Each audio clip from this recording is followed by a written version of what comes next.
All right, that's 7:01. Call the Finance Committee to order. All right, much different feel than the Financial Forum. So far. Sea of empty chairs. So that's nice. They got the MBTA communities tonight too, so we're competition. Sweet. I'll take that. Hopefully we can blaze through this then. Is Joe still on? Joe's still on, right? There he is. Good to see you, handsome. Thanks for joining. I'm part of Oregon? Yeah, Starbucks in Oregon. Fantastic. Yeah, it's cost me $3.95. So Perfect. All right, sounds good. So, all right, I'll just kind of go through the agenda real quick, and then we can start motoring. So we have liaison reports first, then we'll talk and further discussion and vote on FY25 budget guidance. Then we'll go through and review, discuss and vote on warrant articles. Then we'll talk about the future agendas for a financial forum, which is in 2 weeks, I think, right? It's the 26th. And then are there any other agenda items we want to add? We'll approve meeting minutes, and then we will adjourn. Okay, so we can do let's kind of just jump right in. Actually, before we jump in, I think every committee is doing this, but just from my perspective, Fidel, congratulations again. It wasn't a long time, but it was a good time. Again, really appreciate all your efforts. Congratulations on the opportunity in Chelsea. The way I look at kind of this from our perspective, you're leaving us in a better place than you found us. So kind of help us kind of advance a lot of things on our side, and kind of we're grateful, and kind of we're just gonna.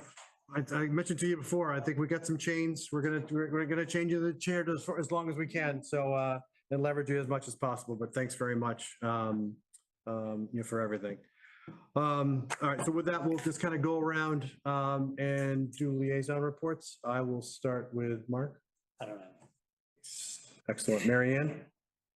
Well, I volunteered to be the liaison to the charter committee, and they didn't have much, but they had their first meeting on September 27th to elect Chris Haley chair and Phil Pacino vice chair. And I can leave the select board to somebody else, right? You're the select board liaison too. Yeah, I think there's a couple of us that can. But I mean, they had, they had a meeting last night that wasn't much, just a liquor license. They'll be having, approving tax rates in a few weeks. They had a meeting last week to decide to have a search committee for the new town manager, but I think they're going to try to leverage a lot of because we had such a recent process. I don't know if it'll be the same individual, but they have to, I think it has to be, with search and bids. You can't just go with the previous one. I know there was some question on that. And I think I missed who they appointed as a rep to recalc last night. Rep to the feasibility study. I fell asleep. So when I was rewatching later, did someone else get that one? Do you want spoilers? Yeah, it was Mark. Mark, okay. kind of figured that. I could have felt that one too. Cool. Thanks, Mary Ann. Joe? All right. Okay. So there have been 4 select board meetings since the last time we had actually liaison reports. Some highlights. A month ago, our state legislative delegation came in and talked about a lot of money that's coming our way. That's obviously of interest to us here. Presentations about how the pavement plan is constructed. That's going to be relevant to I think there's an article on the warrant for town meeting. Discussion of remaining ARPA funds. I think not in the first meeting, but one of these meetings they ended up allocating a bit of the leftover money from it previously been allocated to for COVID mitigation, but was not needed even after the community health assessment is going to be paid for to the Reagan Food Pantry. Yep. They spent a lot of time talking about pickleball, so have we. They spent a lot of time talking about the warrant. We have and we'll do some more tonight. So there's a presentation on the Community Preservation Act, which may be on a future agenda of ours. But there were questions about what would the tax surcharge be? Where would the how much would the state be pitching in on top of that? What are the exemptions we get? What's the process of forming a study group, which might be of interest. If there is a standing study group for a financial matter like this, I'm guessing we might want to have a representative on it. Yep. Let's see. I talked about the search process. And talked about the feasibility study, or the designer selection committee, actually, I think it was, for the senior center. And those are the highlights. Awesome. Thanks, Joe. CPDC approved some waivers for the subdivision at 54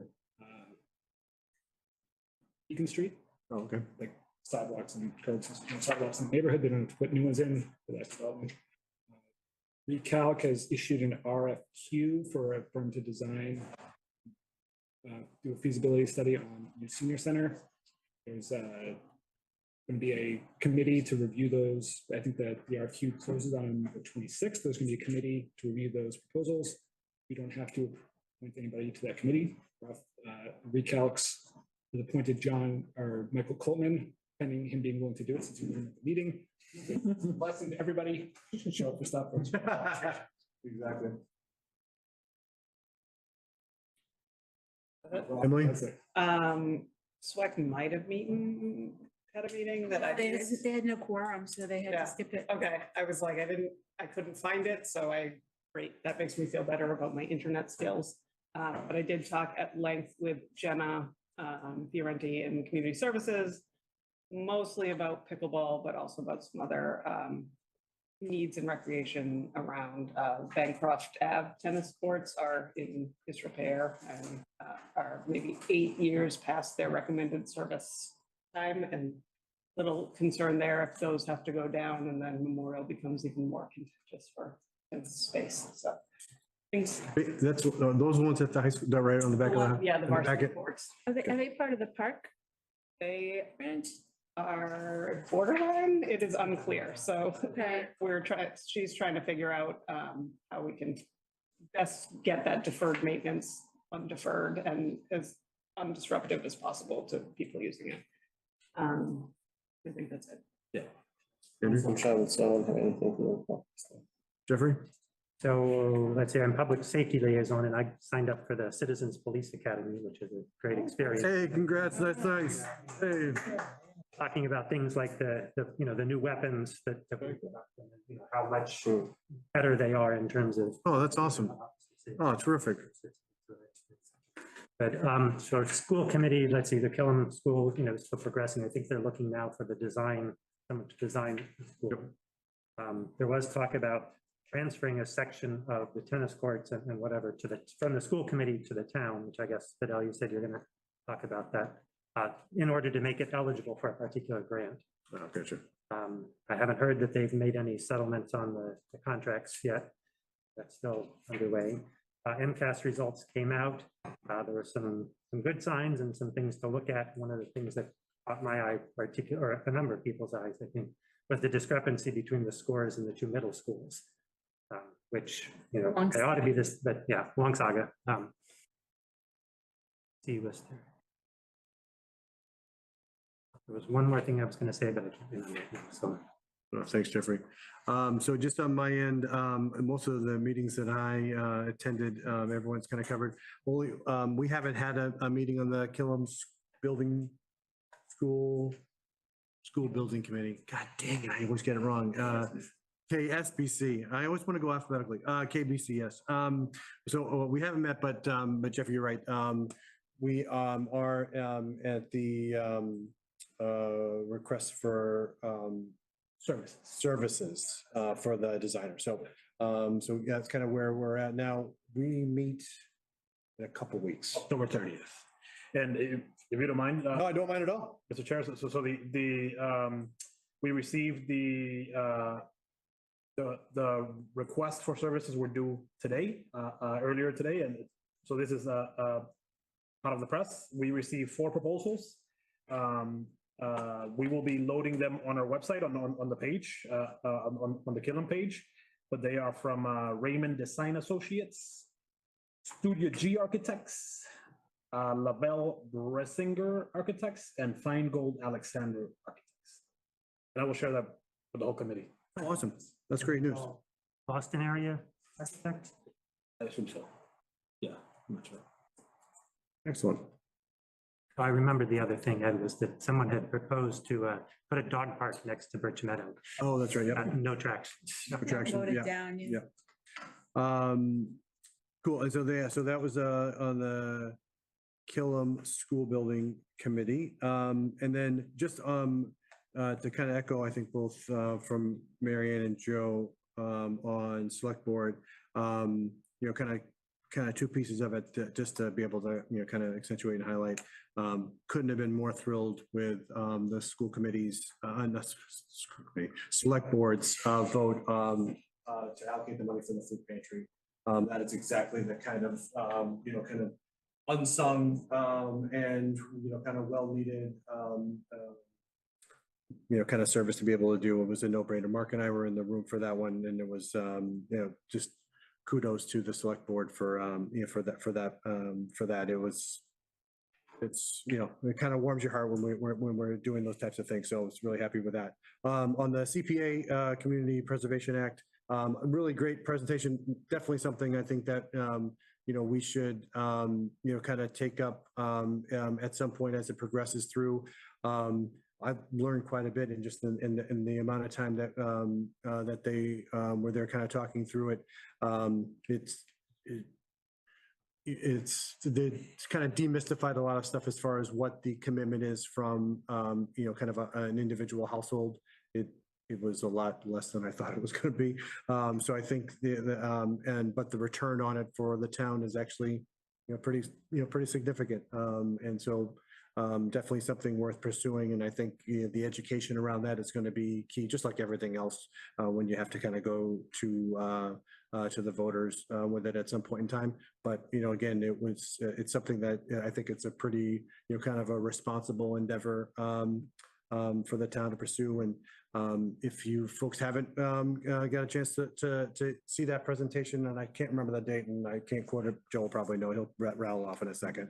But if you can, it would be good to just to catch up on it and see the presentation and the discussion. I thought that's really helpful. The 26th of September, I knew he was going to do it. That's why you're the best in the business, Joe. So those were the kind of the 2 pieces there. Well, cool. Go ahead, Marion, go ahead. So this is, we don't have a liaison to this, but I watched a meeting of one of our boards and committees in the last week that had some financial implications that we may want to think about. It may be more select board implications.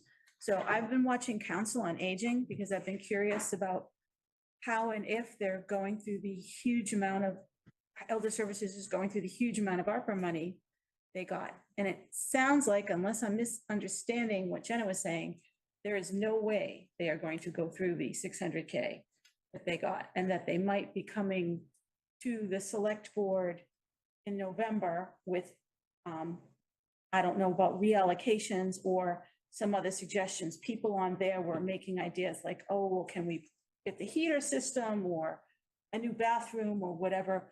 Because I went back and looked at what RAC did, and we had allocated, you know, 300K for the feasibility study, 600K for Elder Services, but 250K of that was going to be for looking into renting space. Now, it's already been a year, I haven't rented space. You know, I think that a year ago at this time, everyone was looking at Walgreens, and they're still not going to rent that space. And I asked one of the COA members who got me a copy of the financial report that Elder Services was giving, and they've only spent, Sharon may know more about this, 111K of the 600K. So that's like a gift card with an expiration date, that it has to be spent and encumbered by the end of 2024. It's not going to be our role, but to the extent we get any asks, such as, for example, what's coming up with Maya Psalms, I know there's a place for it. We should find out if elder services is, would love it to go towards the elders. But if we have an important need that's time sensitive and that we don't want to have to find out a year from now that that money has to be spent. Is it calendar 24 or fiscal? Calendar year 24, December 31st, 2024. So again, they've, to the end of September, I believe it was only, I'm sorry, to the June, as of June 30th, was 111K. And I was looking at the different spends and it's very, very small amounts of money. In fact, there was one proposal during it. They wanted like 1,200 for birthday money and they were going to take it out of there's a Burbank fund that's dedicated to the elders. One of the COA members explained to me, and someone on COA was like, take it out of ARPA. You know, why, which you would say, come on, take it out of ARPA. So that maybe there's a capital project that they can do for the senior center in the interim. Anyway, maybe after watching this, I started thinking maybe we need a liaison to that if they're That's a good idea. spending that kind of money. Good, Joe, you want something? No, I actually, I wrote down in my notes, which were a lot shorter than my reports on the select board. You're welcome. The Council on Aging liaison report talked about the heating system, which I think, you know, then was also mentioned at a select board meeting in the context of the capital plan. And then Right. they didn't talk about ARPA money though. So this is. Yeah, no, because COA was saying something and then Jenna was explaining, we can't just add things to the capital plan from COA. But if it's a legitimate, if they weren't going to rent space and they have a lot of excess, let's say they need another, you know, 150K or something for next year, that's still a large excess that, you know, it could go to the food pantry, like the select board could do something with it.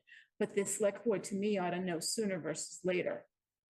And also us, to the extent we're trying to help when we hear about unexpected expenses. Yep. So just No. something for all of us to keep our eyes on. Nope, I think that's great feedback. And you need to check with Joe on liaison. Oh, that's right. Yeah. Thank you very much. Yeah, 'cause he's Joe RMLD, McDonough, right? although there's no chance he's got any liaisons report. He's been traveling the country. yeah, no, I'm good for this meeting. Thanks. Thanks, Joe. Thanks, Jeffrey. Actually, to Marian's last point though, like Marian, weren't on the senior side, weren't they also talking about spending money on trips?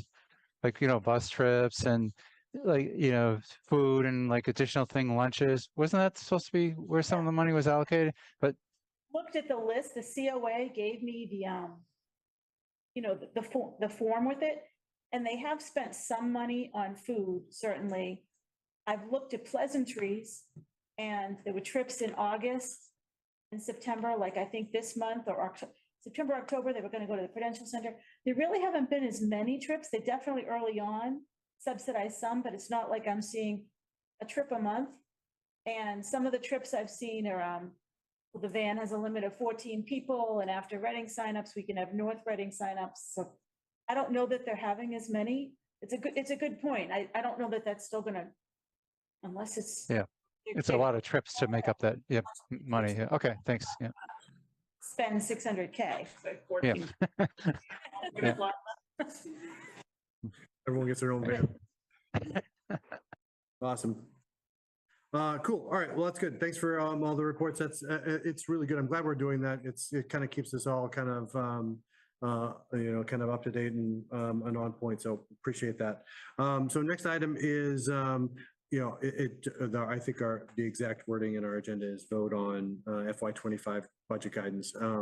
I kind of stuck a discussion right in front of that, just so in case we can continue that from what we talked about in the forum. Jackie, I have it from the packet. I think it's like page 11. That was from the forum. There was just that table. It was FY25 free cash use. I don't know if you have that and you can kind of pop it on the screen for us. I'll pull it up, Jackie. I think I got it. Well, Yeah, go say that again. It's page 12 of the packet. 12, sorry. I knew it was You're close. one of the two. Yep. So thank you. Yeah, so that, you know, that was basically the kind of the numbers that we were looking at the forum. So I'll kind of just, let's open up for discussion. I know we had some, you know, some discussion at the financial forum, but maybe just kind of open up and see if anyone had any comments. I know we had really good idea sharing at the forum, so just we want to be able to refresh and continue that from there. Any comments from the committee? Inflation hasn't gotten any better. Yes, not in 2 weeks. Didn't we get an updated email from Sharon that growth is even lower than we were told at the forum? Or new growth, something like it Yes. was a little bit lower? Yep. Absolutely.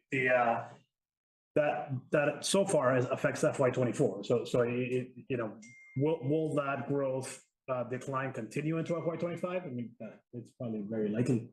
But in our FY '25, and there's going to be an item in the warrant as part of Article 4 in terms of that decrease. But so far in the FY '24 financial forecast, we were forecasting $950,000 of new growth. And we came back significantly lower to the tune of 228,000 lower. And that is going to be addressed in your next item in the warrant article. Will that spill into FY '25? I mean, we'll cross that bridge when we get to it, kind of thing. But yeah. Awesome. So offsetting that though in the email was the interest is gonna come in higher than what was in the budget, right? Yeah, absolutely. So, do we have what the actual was last year, the amount of interest, what our budget was and because I don't think interest will be lower this fiscal year than last year. So I think there's still gonna be quite a bit because I think the number was over $1.5 million last year. I don't remember. And Yeah. Yes, $2.74 million. That's over budget. So it was about $3 million. was the budget last year. Mhm. And this year, what was the budget, Sharon? For this year? Yeah. Let me look. It was low. It wasn't even half of the number we received. Let's see. Give me a second. I haven't got it open.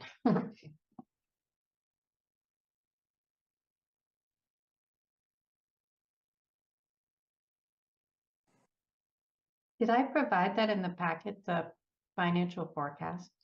I think you had it in. Yeah. It's in there, so let me take a look at that. It's in that warrant. I'm looking. Well, it was in. 1 second, I'm almost there. So sort of, Ed, where I'm going with this is that, whatever we agree to on the percentage increase is sort of a permanent increase. Like it's gonna be permanent, it's not, it's not gonna vary, we're probably not gonna lower it. So if there's room there on the investment income, then we probably don't need to move it as high a percentage as we sort of off the cuff discussed last meeting. Well, I think we always do something every year. And so I think, from the standpoint of what we're looking to supplement for FY '25, again, you're right, you're setting the bar there, but whatever we do for FY '26 would still be its own discussion. So if it's, if we do. We'll end up looking what percentage increase over budget. So if they just say, if we go up 4 or 5%, if we go up 4%, we'll be measuring against that, not against a lower number. Do you follow? So I've got the numbers for what we had projected for fiscal '24. Interest earnings was at 700,000, and then I brought it up to 900,000 at November town meeting. But we got about 3 million in fiscal '23, and I don't foresee it being a lot less than that. So even if we use the 300 or 200 something thousand, and if we're at like 1.2 million or so, we're still gonna have like 1.8 million. Mhm. So the one thing that I'll mention, because I've experienced that with interest, is you don't want to move it that much because you have to look at over a period of 10 years. The interest rates might move 2 or 3 or 4 years, but we need to keep in mind that when COVID hit, the interest rate we were paying, like I was actually, the town was being hit with bank fees. All of those are gone now because the interest rates are so up. But if you look at an average standpoint, so the amount that Sharon puts there, like 900K, that's the average of 5 or 10 years. It's a conservative number because it could go up, but it could go down. Your estimate that next year is probably gonna go up, it's completely fine. However, we need to keep in mind that once we increase it, you're stuck with it. So if the interest goes down and it doesn't hit your projection, you're in a big trouble. If you're counting on that, but you can adjust that too in projections in future. Yes, but once you use the free cash, you always depend on free cash after that. That's why we're kind of conservative on that. No, that's why I'm saying the bigger percentage we go is sort of a. That's correct.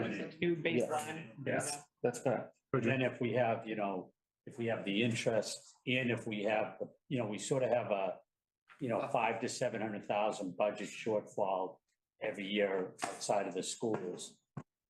That's sort of been, if you look at every year, that's been happening too. So my point is, to go and jump it too high, you probably don't need to do that for next year. Is my point. I think you're agreeing. Good point, yeah. Okay. Good, Joe. So, I mean, a couple things there. First, that just making sure I understand what you're saying, Mark, that you're talking about the, because the number, when next year, when we talk about providing 2.5% support off of that, that's 2.5% of projected revenues, and it doesn't include previous year's free cash usage, I believe. Is that correct? Ed is nodding. That's right. Yep. That's right. Yeah. okay. All right. So I do understand what you're saying, though, that it's sort of everyone's going to create operating budgets this year, and then when they create them next year, they will be starting from a larger number if we use more free cash this year. Another question. So interest earnings are likely to come in well over projections next year, even as they're doing so this year. But that doesn't make next year's operating budget any easier to put together, does it? Because we don't, I mean, almost by definition, it makes it harder. Like it makes next year's regeneration nice, but it doesn't make, I think the question, I mean, the way I'm thinking about the free cash usage is how much of that likely regeneration are we planning on going ahead and letting people include in the operating budget when they plan it for next year? Yeah, I mean, so I'm just gonna, kind of weigh in, maybe, taking kind of a further step back. In some of the discussions that we've been, kind of party to, in relation to wages, negotiations, inflation, I think we're in a unique position, where we have to be, I think we need to have a little more free cash support to the operating budget than we had done in previous years. And I think everything that we've said about, kind of what we have for projections is, kind of things that will probably take care of some of the other things that are unexpected. Like if investment income is, kind of conservatively based, there is inevitably going to be another fire engine, or there's going to be something else, or fuel costs, or something else that's going to come up where that ends up coming into play. We've now had like a series of those over the last, kind of 2 or 3 years. It seems like almost every time we meet, I don't even want to meet that often because that really happens.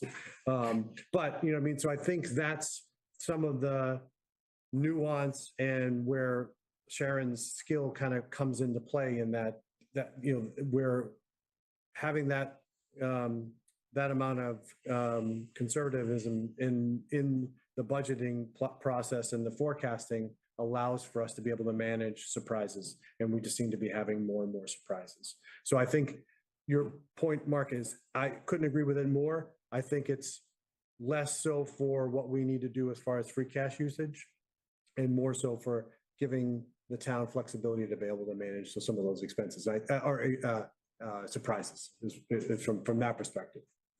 So what I would say is that, you know, by using free cash, I think the regeneration is just gonna be a larger number. And so I So I think, think we get net to the same place, but that base will just be larger. We're committing to a larger base today. You know, we're gonna be at the, you know, because the regeneration is gonna be larger than just from the interest. So And- it's sort of what pool do you take it from, and do you commit that permanent increase now?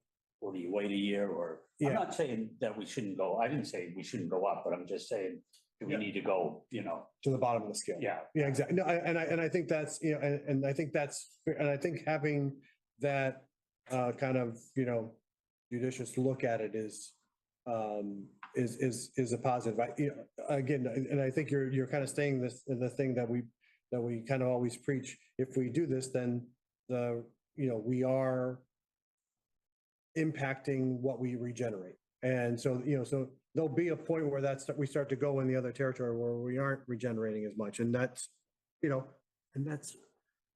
think, and that's something that everyone's going to have to go through. They go through every year as far as looking at, okay, well, where are we with, kind of budgeting, kind of priorities and expenses and commitments that are out there. So I think that's, something, and then you start to move towards where you got to go back to the voters at some point in time. We are in a fantastic position where we don't have to think about that for a few years. I would like to say longer, but I don't have a crystal ball. But I do think that, from our perspective, and someone remind me, it's going to be Joe, but what was the number that we did last year for a percentage and an amount? Wasn't it quarter? I was just looking at it. Yeah. Last year, we agreed on the percentage, and then something strange happened, and we just. Yeah, what do we, adjusted yeah, the number. no, yeah. What do we end up at? Yeah, I was actually more like, that's a great point, Emily. I was more thinking about where we started from. Yeah. Because I think that's germane to like where we're at here. Yeah, this thing. Sharon's got the answer. Sharon's got it. So last year, we started off at, I believe it was 3.75% operating budgets. And Yeah. then I had reduced the gas projection because we had identified that I was increasing it kind of a little bit prematurely. We only had 1 month that was going to have the increase, and it might be better used reducing it in 24. So we ended up getting a 4% operating budget last year as a result of that. Gotcha. So, and again, looking at it from both the 3.75 and 4%, and I don't know, I think we might have, I don't know if this was something that you raised, Jeffrey, in the meeting last time at the forum. And if I'm not, if I'm misremembering it, then I apologize. But I had thought about that discussion, and I think I'm comfortable at the 4% again this year. Similar to, because we were at 3.75, we end up going to 4. And given, where we are with, anticipated negotiations and other, kind of known expenses that are in front of us, that would be kind of a good guidance and use of free cash. So that's at least from my position. Happy to have, kind of more discussion, more thoughts from the rest of the committee. Oh, yeah, go ahead, Jeffrey. Yeah, sure. Is this the last year for the extra free cash? Yes. Yes, it is. And this was an add-on, right? Because when we originally looked at it, we were not going to do it for FY '25. Yes. Okay. Yes. So we're looking at, we get a little bit of flexibility for FY '26. Yes. We're not going to do the extra free cash. So, Great point. yeah, so I agree with the 4% increased operating budget. Any other thoughts or questions from? Question for Sharon. Where are we sitting at free cash right now, just for context? Roughly. 19 point. It's on that spreadsheet that Fidel has up, if he brings it back. 19.3 million. 19.3.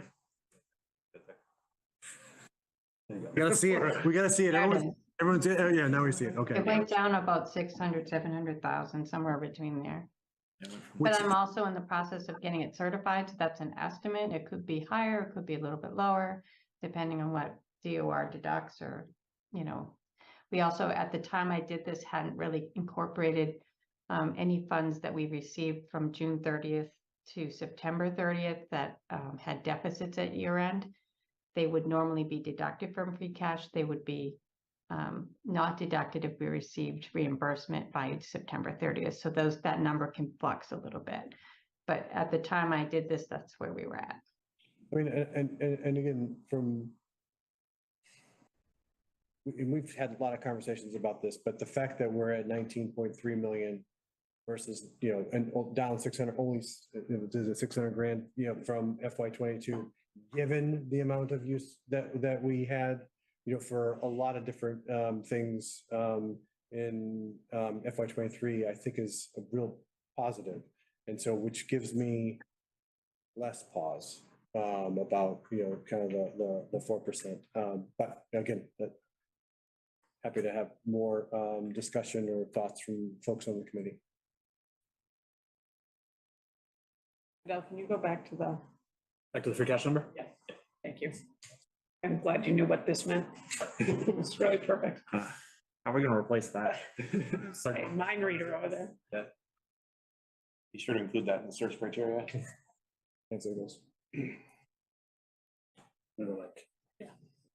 Charade. Like a catcher. Yeah, like a catcher. I mean, it's not a new observation, but I will, and actually, I guess I will,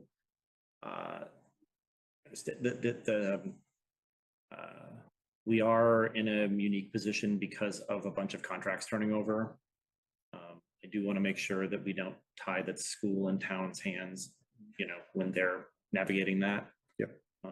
So that's another reason why, because if this was going to be 4% every year forever, that would be not sustainable.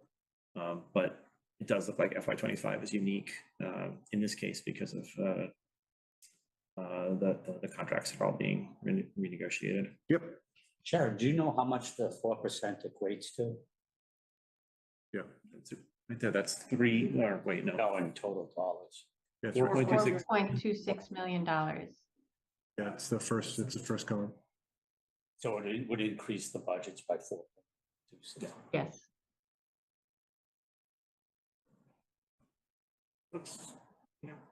Between 3.75 and 4.0, we're talking 190,000 increase total free cash, which is about 1% of our total free cash. So, thinking of it in that kind of scale, by bumping a little bit, we're only taking an additional percentage point of free cash. So Agreed. seems like Some of it's for capital too. Right? Out of the 4. The 700. Yeah, just 700, yes.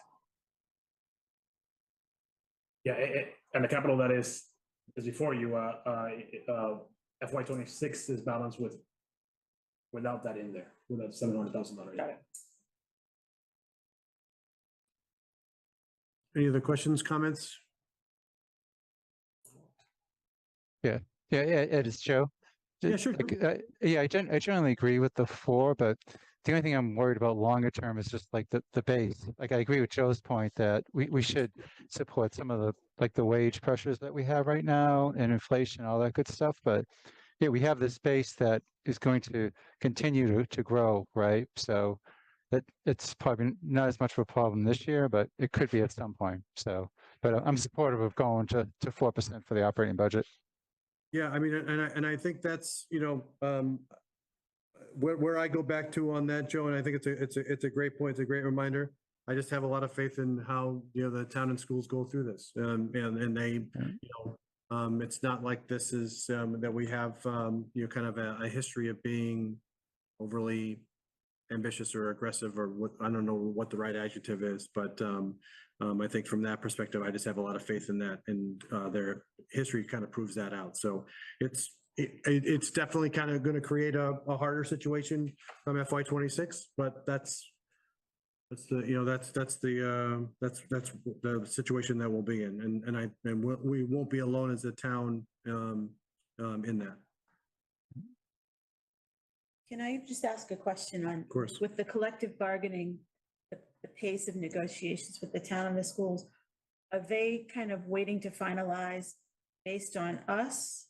Or have any of them I don't think I've heard anything with the schools, nothing with the town has reached any No.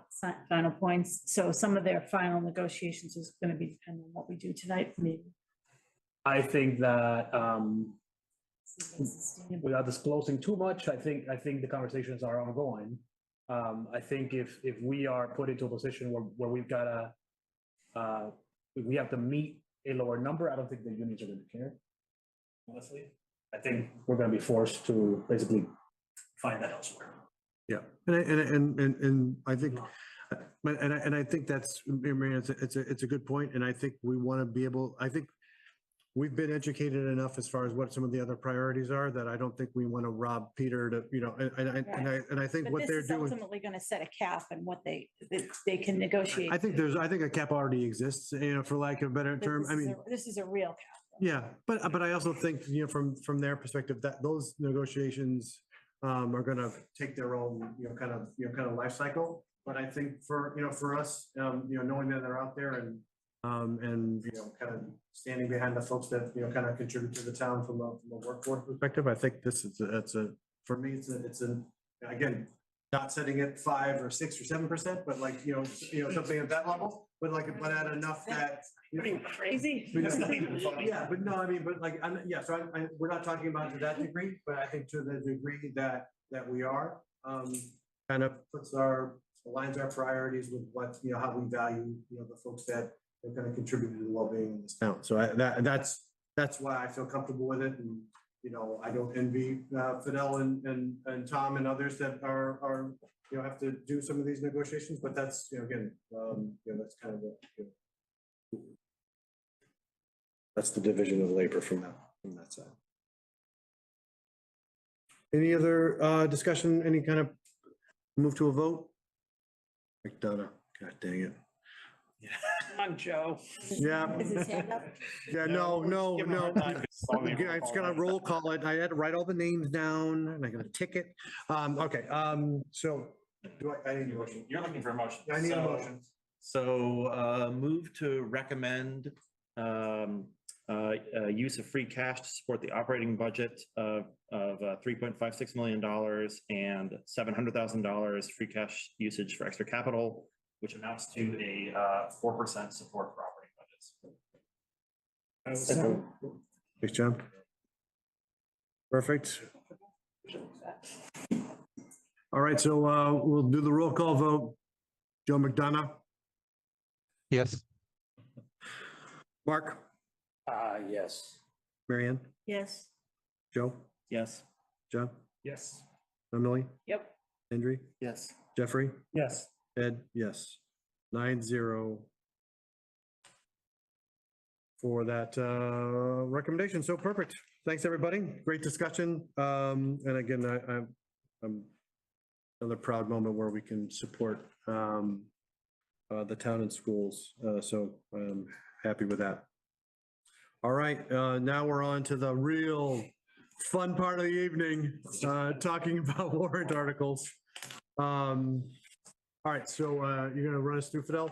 I'm ready. All right, let's do this. Heat up. Actually, yeah, so actually, as we're, yeah, more signals. So quick question for the committee. We do this every time, but as we go through these, do we want to hear them all first? Yes. Hear them all in an entirety, then go back and talk about them and then vote? Do we want to talk about them as he goes through them and then vote at the end? How do we want to do this? I would say you should go through all of them first and then we'll discuss. We'll discuss them at the end as we vote. All right, we'll go with Endring. All right, Beautiful. that's good. There's been some real-time updates I know. on this one. People say towns are, you know, they're sleepy. Not here, not here. Getting breaking news, we get real life changes. Article 1 is reports. We will have 3 written reports.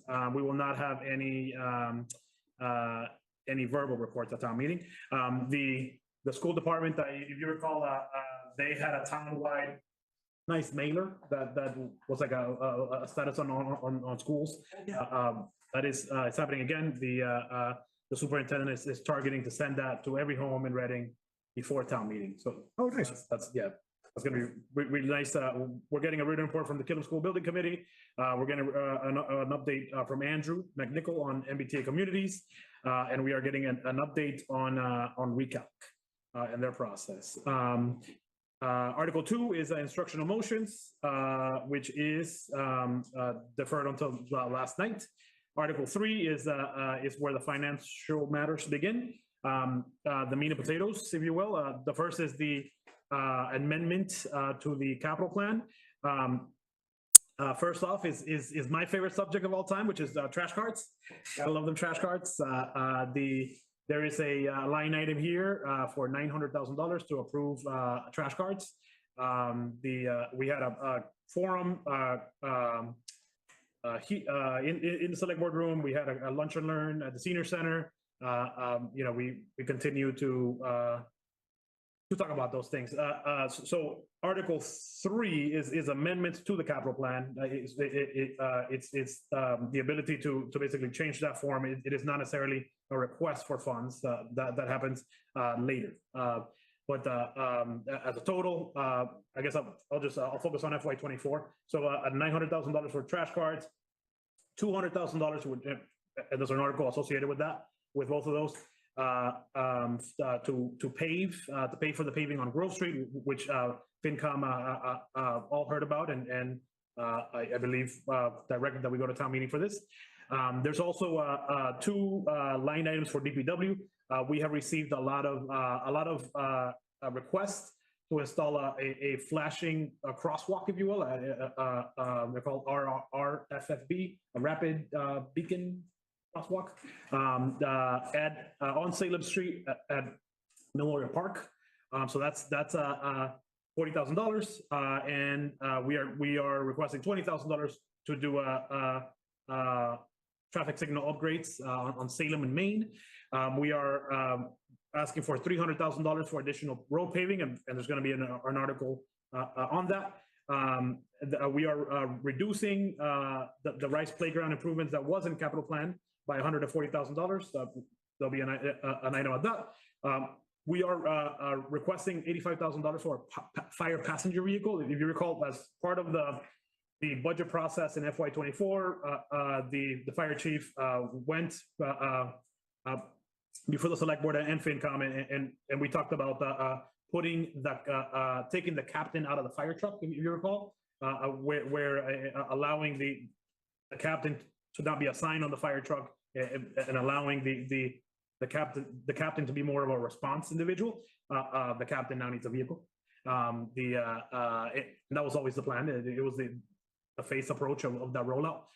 So these funds are to purchase that vehicle. The next item, $126,000, has an article associated with it, and it is, I believe we've talked about this at the select board meeting and FinCom in terms of the additional cost of that ladder truck. FY25, more modest in terms of changes, $275,000 total, and again, it's Sharon's magic in terms of balancing things out. We add a little, we take a little bit out. In the enterprises, we have for water, we have $150,000 request for SCADA, which is the computer system essentially that runs our pump stations. There's $150,000 requested in water, and then $150,000 requested in SCADA. For sewer. This is being funded from retained earnings in the water and sewer enterprise funds, and actually that has been a really big win. We saw a nice regeneration on that side this fiscal year. And then the change, which was last minute this week, was $400,000 from the stormwater enterprise fund to fund additional costs related to the Malia Storms Morgan project. This is one that if you recall, we went to town meeting and requested $1 million, and then we received a $2 million grant from the states, and then a $2 million grant from the federal government. We're going through that project, but we found a lot of dirty dirt and Hey, nice. that we need to take care of. this is being conservative, I'll say. I mean, we obviously we're early in the process, in the project, so it might be that at the end, it all balances out in the wash, if you will, but we certainly wanted to approach town meeting early, so that there were no surprises. And FinCom will be asked to vote on Article 3. Article 4 kind of ties back to Article 3 in terms of that $40,000 request to install a crosswalk at Salem Street and Memorial Park, $20,000 to make traffic signal upgrades. It also reduces that $140,000 request for Rise Playground, which, as you can see on the note, it is added to Birch Meadow Phase 2 in FY25, and there's an article related to that. We have the $85,000 passenger vehicle, and then it goes down into several more minor increases, if you will. Overall, the free cash requested is $225,000, which I feel like is in line with what has been requested in the past. We have been able to pull some funds away from others. We're asking for $23,000 as well to be allocated from the opioid settlement reserve fund. This is part of the settlement that we received. I want to say $120,000 from the pharmaceutical companies. Sharon has parked that money, but it's got to be annually appropriated by town meeting. And that last item is what we emailed FinCom about, which is that our assessor said that new growth came in $228,000 below projections for FY24, and we have to make that up. And what Sharon and I discussed was essentially increasing our interest income projection, which, as we discussed earlier, is low compared to what we expect it to be. The new growth is something that we'll keep talking about, especially as we go through the zoning conversation. It is something that we should keep just talking about. In terms of enterprise funds, it is what we talked about earlier. Water, $150,000 for the computer upgrades. Sewer, $150,000 for computer upgrades, and then the item associated with the Malia Sums Morgan project. Gotcha. Keep going, if that's okay. Article 5, prior bills. There are 3 bills totaling $391 that we're going back and forth on with our insurance company. It is for a workers' comp issue from 2019, and there is a chance that we might have to take that to town meeting, but I am hoping that is not the case. But it's for a total of $391,000. It was in 2019. The year where COVID happened, we closed out with plenty of money in the accounts, but it's they essentially, we're going back and forth on the workers' comp issue from 2019. They just sent us the invoices now. I will definitely have an update to FinCom and Select Board in the coming weeks. $91. Dollars, not $1,000. $391. Did he say 1,000? Okay, was it just me? I'm like, I'm like. No, you said $391. $391. Okay, perfect. $391. Yeah. We could just do that tonight, If that does come to pass. Could come out of the reserve. Yeah. No, we'd have to do it. If we don't do it tonight, then we'll just have to do it on we'll meet On the night, yes, exactly. Yeah, perfect. Okay. Yep, that's fine. So no vote tonight. Yeah, it's $391,000.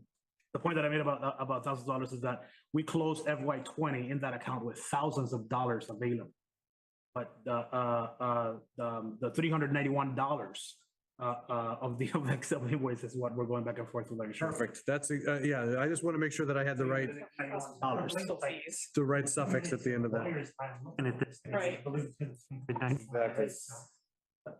Article 6 is where the meat and potatoes kind of start, or the big items. So this is quite a big article, and this is what I was nodding to Emily about. So this is related to the park grant, the PARC grant. It's a $500,000 grant, and in the report there's a map of what we're talking about. We did get a quote for resurfacing the tennis courts. It's about $160,000. It's hard to say what construction is going to cost. This would go out to bid for construction in calendar year 2025. So we're 2 years out. I'm hoping that construction prices come down. We are seeing that in some projects. But what this project entails is redoing the parking lot that's on the other side of Rise. It is expanding that parking lot slightly. It is redoing the basketball court. Right now, there is one basketball court there, and then 4 pickleball courts right next to it. It is going to be redoing those, redoing the lighting on said basketball courts, installing fencing, resurfacing it, and then doing trails or walking paths basically all throughout, and replacing the playground, the tot lot, which is currently not ADA accessible. So replacing that, and then we're expanding 13 parking spots on Bancroft to allow for more parking, which we know that it's an issue. This is part of the capital plan for FY25, and it has been for a long time at $2 million. What we are doing is we removed $140,000 from the playground at Rise because Joe went out to bid, and basically we did not receive any responses from contractors.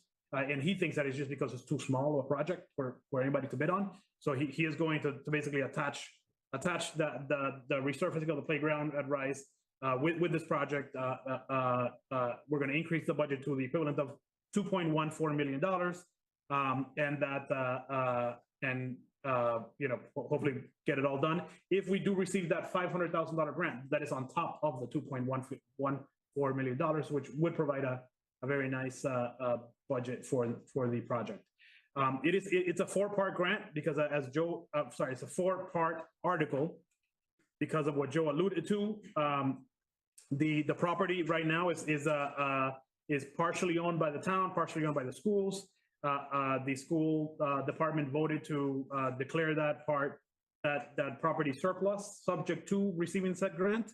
So if we get the grant, then we'll proceed with this article, and we will send it to town meeting to transfer that property to select board.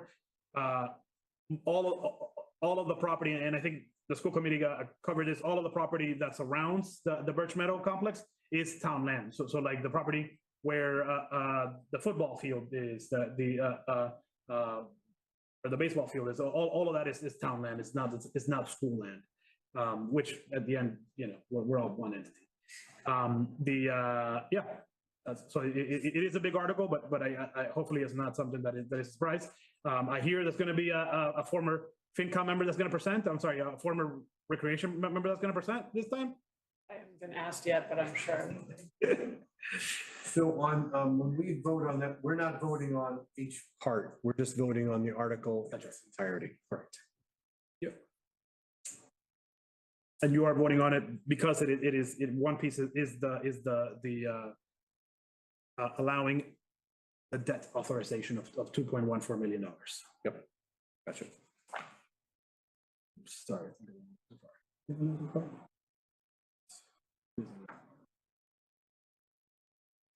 Okay, Article 7 is trash carts.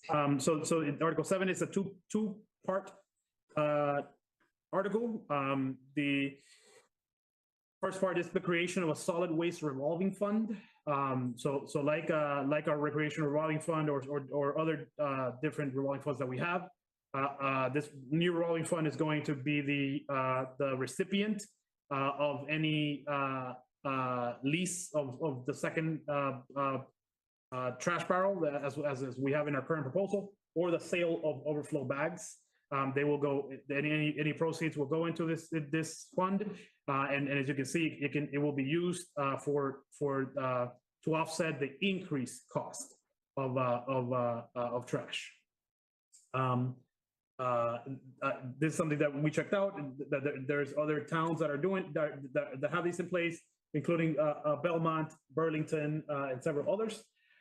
The second piece of the article, it is for the actual appropriation of $900,000 from free cash to buy said trash carts.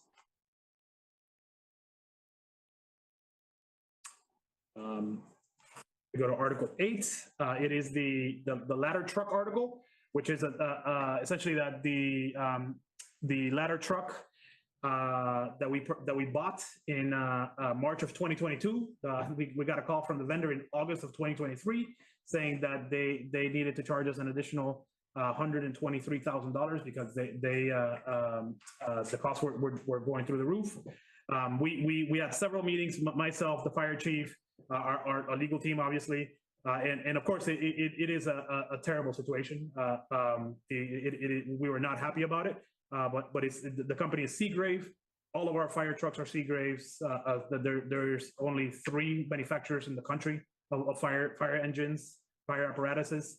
So it is a company that is over 100 years old. The CEO of the company basically told the fire chief and I that while he felt terrible of doing it, he felt he knew that he had to do it or Seagrave would go out of business essentially. And he had enough legal backup that we thought that it cost us more to go to court than to just do it.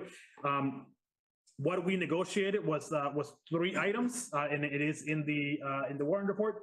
Essentially, we negotiated an increase of the warranty from 2 years to 3 years, so 1 full year of warranty. The vendor is going to give us a $25,000 parts voucher. As I said, all of our fleet is Seagrave.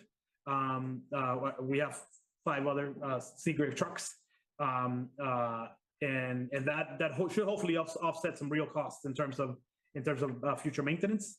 And they agreed to a $100 per day penalty if the ladder truck is not delivered is delivered after May 31st, 2024. So just one point that I added on the warrant report is that this ladder truck is costing us real money to maintain. So if we wanted to cancel the meeting and go out again to bid, it would be there's real cost to that too. So we have spent between July 1, 2020 and July 1, 2023, DPW has spent $71,000 maintaining this vehicle alone. So getting a new truck that's under warranty for 3 years will certainly offset the repair cost. And what we are asking for is we're asking for $130,000. One thing to note is that I think when I came to FinCom, I shared that the Parker Roof Project is the gift that keeps on giving. If you recall, we reduced some of the project borrowing. In April, Joe Huggins came back and said that he even came under that. So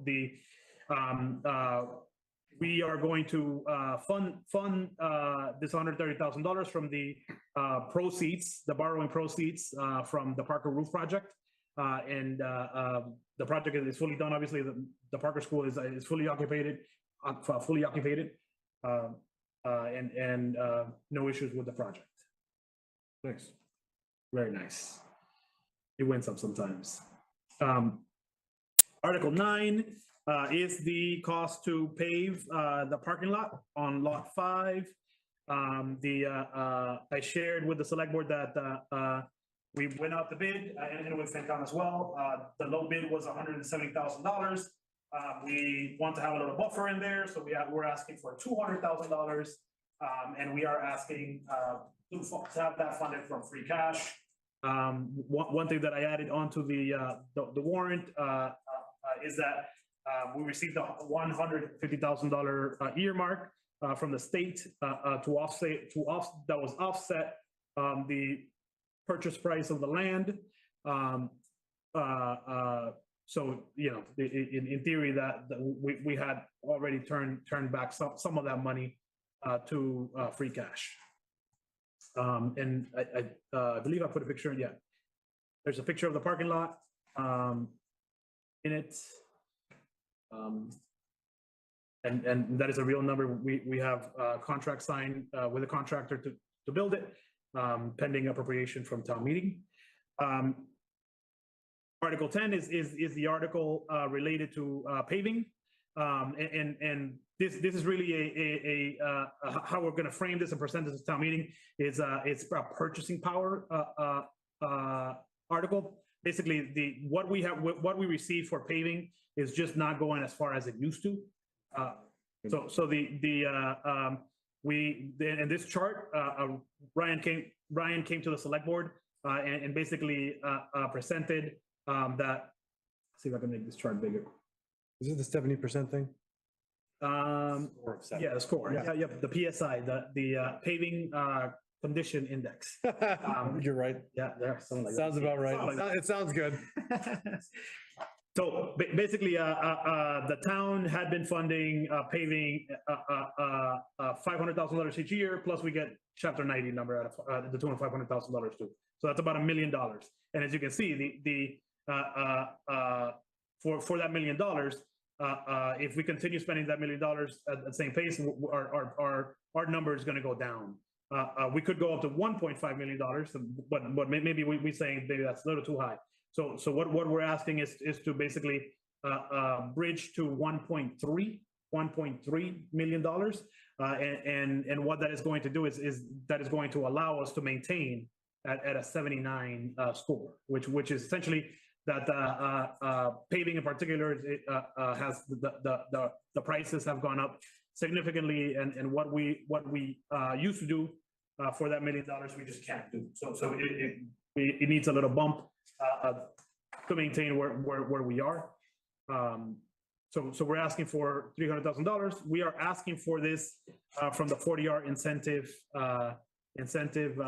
account as opposed to free cash. Will that be spent before the end of fiscal 24 is over? Next construction season for sure. So in the spring. In the spring, summer. Yeah, in the spring or summer. Yeah, so it'll be spent at some point next summer. And then Article 11 is the adoption of a section of Mass General Law, Section 19K, Chapter 41. It does not require FinCom approval because it's adoption of a state law. And basically what it does, it's a state law that allows us to offer additional compensation of $1,000 per year to a town clerk that has who is a certified Massachusetts municipal clerk. And this is a state law that have been adopted, have been implemented for a while, right? And essentially to just acknowledge that, you know, that office, given the complexity, requires a lot of experience and a lot of training. And Article 12, I think we heard about a lot at our financial forum, which is the pickleball article.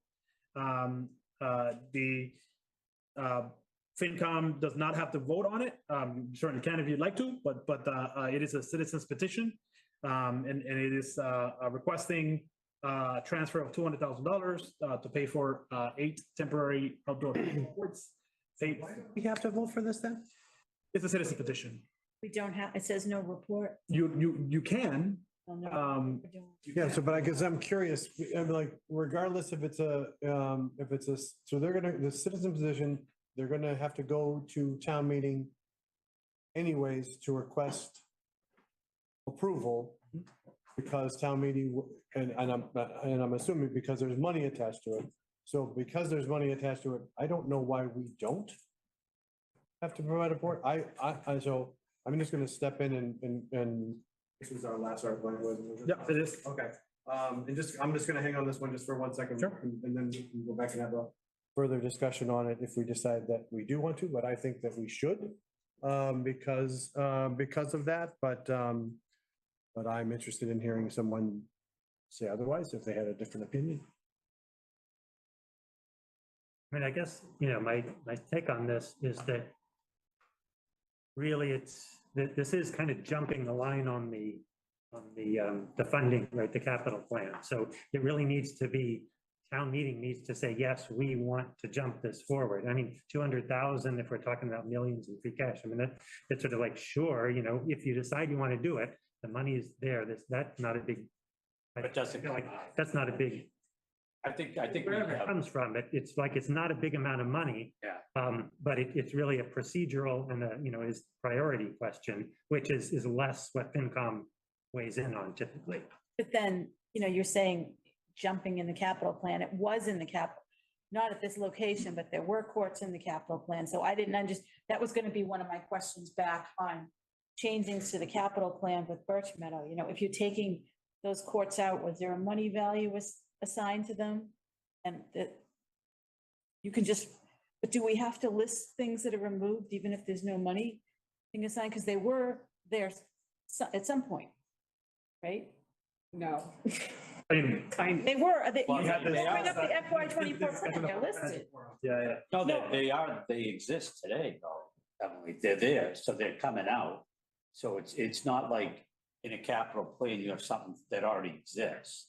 So But the the- net is a net -4. So But there it's, were new ones that were supposed to be there that were taken out because of the residential well, no, I think opposition, it's right? just what was, You guys are talking about two different things. Yeah, we are. what, Uh, no, so- there were four at Birch Meadow. Right, but the capital plan was going to have new ones. And then we were told at the financial forum, if you try to put new ones anywhere in Reading, you'll get sued, right? You said, residents said they Not would. as many words, I'm sure. I was relaying. But what I'm saying is, in terms of things that they were on the capital plan, and so if they're not, I don't know why town meeting doesn't vote on that too anyway, because it changed. Go, Joe. First, and you should know better than to open a can of worms on what's going to be the longest discussion before we actually get a chance to go through all the others. Well, I still have some steam. That's why I want.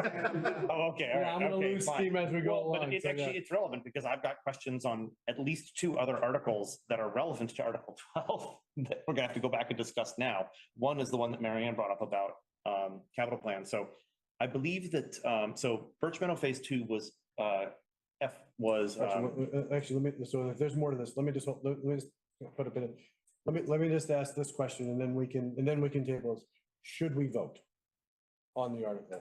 If we answer, depending on how we answer, then we can go back and reshuffle the deck and go from 2 on down. So if we don't vote, we can end this? well, we just don't I do all mean, the we'll still others. talk, I mean, And, but and like- discussion of yeah, pickleball. but yeah, so I guess my question, and we don't necessarily have to have a vote if we're going to vote, but just as a general rule, how does the committee feel about us actually providing a recommendation to town meeting on this article from a monetary perspective? I mean, and if we do vote and we do provide, this update to town meeting, we can communicate it and couch it in such a way, that's what I would recommend. But I guess from that perspective, does anyone have any objections if we were to vote? Right, Emily? Oh, no objections. I was just gonna say. Yeah, go ahead, Danny, go ahead. Part of our charge is to provide written recommendation to town meeting on all articles which involve the expenditure, appropriation, raising or borrowing. I think that's pretty clear. So I feel like if we don't, and people want our feedback and we haven't deliberated in. Yeah, I'm not certain that there isn't anybody in town that doesn't know about pickleball, but just in case, they're at town meeting, but yeah, that's kind of what I was thinking in my head of. Mark, did you have something, you were gonna say something, or? No, my comment is just that it is, like you said, it is interrelated. And it You know, is, so I'm that- bringing up the FY '24 capital plan, pickleball courts, playground, parking, 800K to 1 mil. So that's there, So and now it's not. I can wax poetic about the Birch Meadow master plan for hours, but maybe we start back at 1 and get to here. Okay, all right, so as we go through and talk and vote on, kind of 2 through 12, then we can kind of unearth all this when we get back to. My only comment that is, Yeah. it is interrelated to the Birch Meadow 2, phase 2. I think it's definitely related to that, so. Yes. Okay, all right, so, yeah, so I'm. Let's expect to vote on 12, and so, when we get to that, so, sorry, so let's go back, we're gonna start at 3. Yep.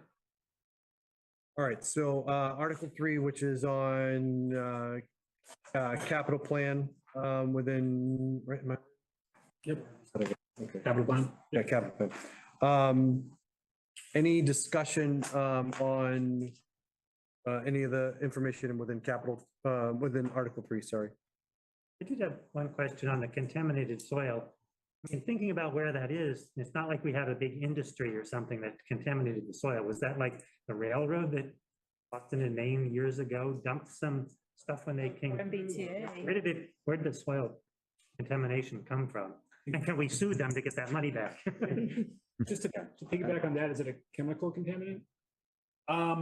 So what we find is that there are a lot of dumps, basically. Who did it? I mean, you know, it's anybody's guess. It was a dumping ground. It was a dumping ground. And the problem is, once you start doing construction on it, you know, we can't look the other way. We gotta clean it up. And obviously we have engineers involved, contractor involved. They take samples, and the problem just just grows. But this project this project in particular is mostly moving of dirt, right? Like it's a big pile of dirt that we're creating ponds, wetlands from. So this we expected some contamination, but what we didn't expect that is this bad. It's not necessarily that is something like terribly bad. It's just that because of the landmass, it's just we got to deal with it and have it removed. Yeah. And I assume it's required that we do that, probably from the EPA or something. Oh yeah, absolutely. And there's no grants or nothing that can apply for it. We applied and then we got them already. So This is just an addition. right, exactly. So, sorry. Yeah, like, just in the same vein, so we're getting it out of the stormwater reserve. How much is in there and how much is this 400 represent out of that? Sure. Sharon, would you know how much retained earnings we have in the stormwater enterprise fund by any chance? She did send it to us. It was, hold on, the columns aren't frozen, so I can't follow them. FY24 projected stormwater fund. Am I reading this right? $1,084,000. So it's taken almost half of it. 100%. Oh, and I don't know how much we replenish that each year. But then the other question is, how did we come up with 400,000 as a cost? Did we speak to some kind of cleanup company and that's how much they told us it would be? Absolutely. So it is an active project at the moment. We have a contractor on site, and fortunately, where's our engineer is on site. Yes, And absolutely. so like the total project cost that we got the grant was like 1.2 million. So this is like 30% of the cost? Was this, or was this a $2 million? $5 million project. Oh, 5 million, okay. $5 million project. Yeah. I was thinking of what, maybe that was our share when we got the grant. Yeah, exactly. Right, okay. We received over $4 million in grants. On the project. Yeah. So I that- have the answer, what's in the certified surplus if it's needed. Yeah, I was just curious, thank you. So my estimate is 1,460,722. Okay. So it's 400K out of 1 million, thank you. So when that happens, is there an opportunity to go back for like an earmark or increase the grant? I want to say probably, I mean, this was by far the largest, I think I shared that we received two grants. One was from the municipal vulnerability preparedness program, and it was the single largest grant given to a municipality, like one single municipality. Right? So could we go ask for more? I can try. And the other one is from the the federal government, so it's EPA, and it was attached to the federal government. And that one, I don't think I'm gonna try, because it's. Is it worth asking them? Yeah, but absolutely, absolutely. Fidel, what's your urgency on this thing? It has to be done fast, or is it any urgency, or It's an active project, so it's gotta get done. I mean, it's so delaying it will probably increase the cost, probably. absolutely. Yeah. It's not like we can stop and say, oh, Yeah, hey, guys, flip back, you know.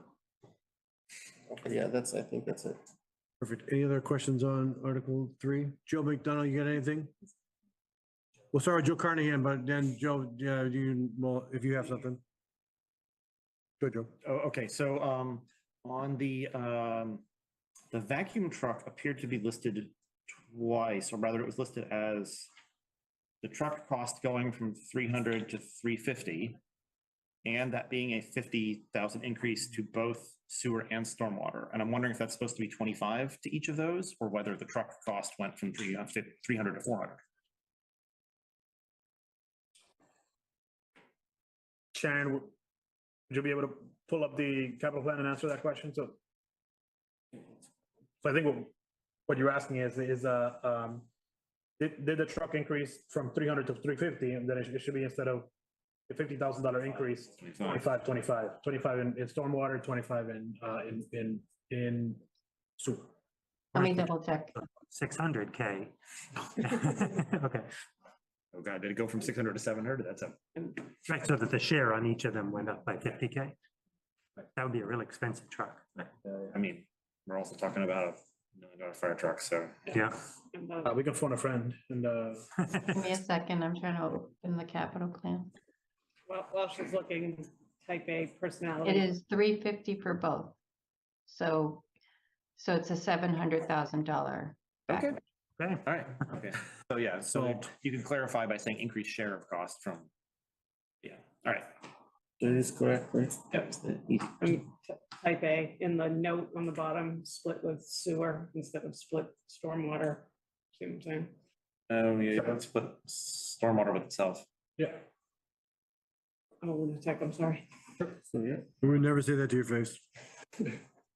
Uh, Go ahead, Jim. Fidel, that 85K for the fire vehicle, anything special about this vehicle, or is it just a really? Yeah. 85K seems like a lot for. It is. It's and the fire chief went back and forth on what it should be. He typically these are Chevy Tahoes, right? And they basically come with like a mini ambulance, if you will.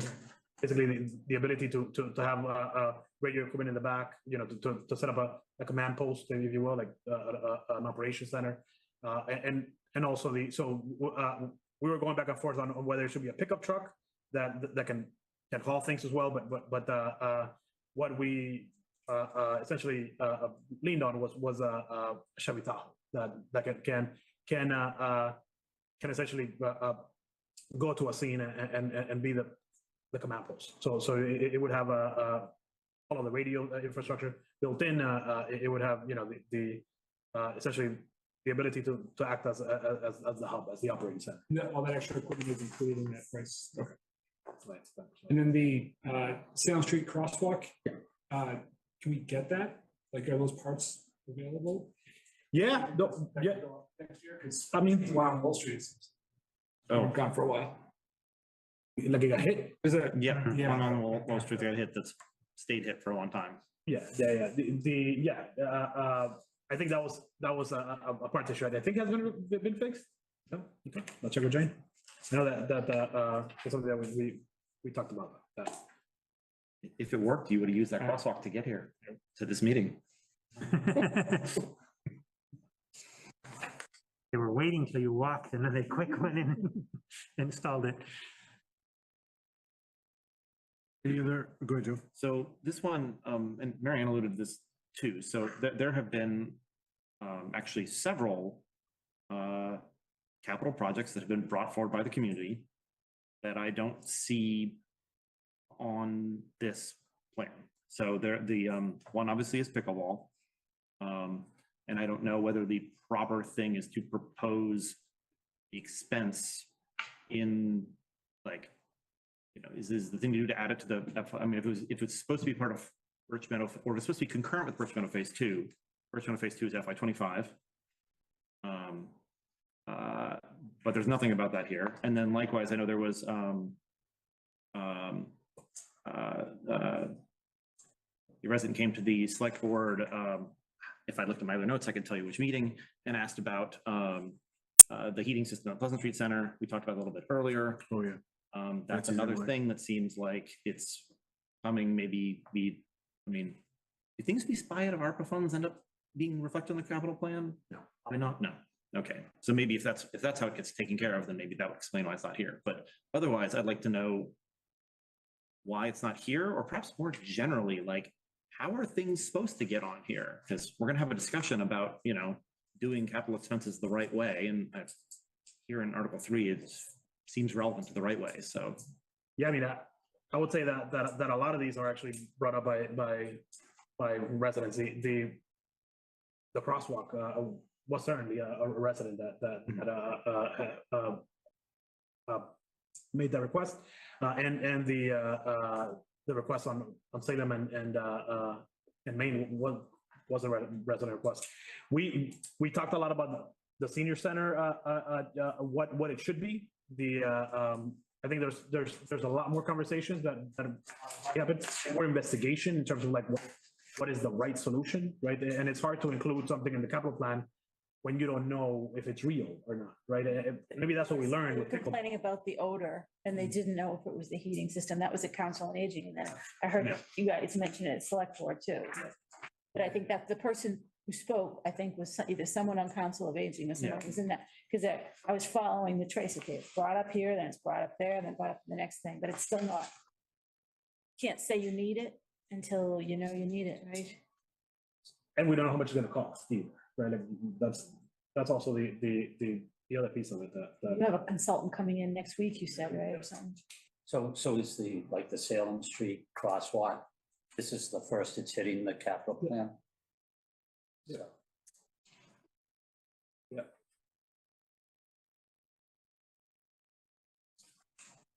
And so, go ahead, Joe. One more point of order, just to understand what does and doesn't go onto the capital plan. It's not a point of order.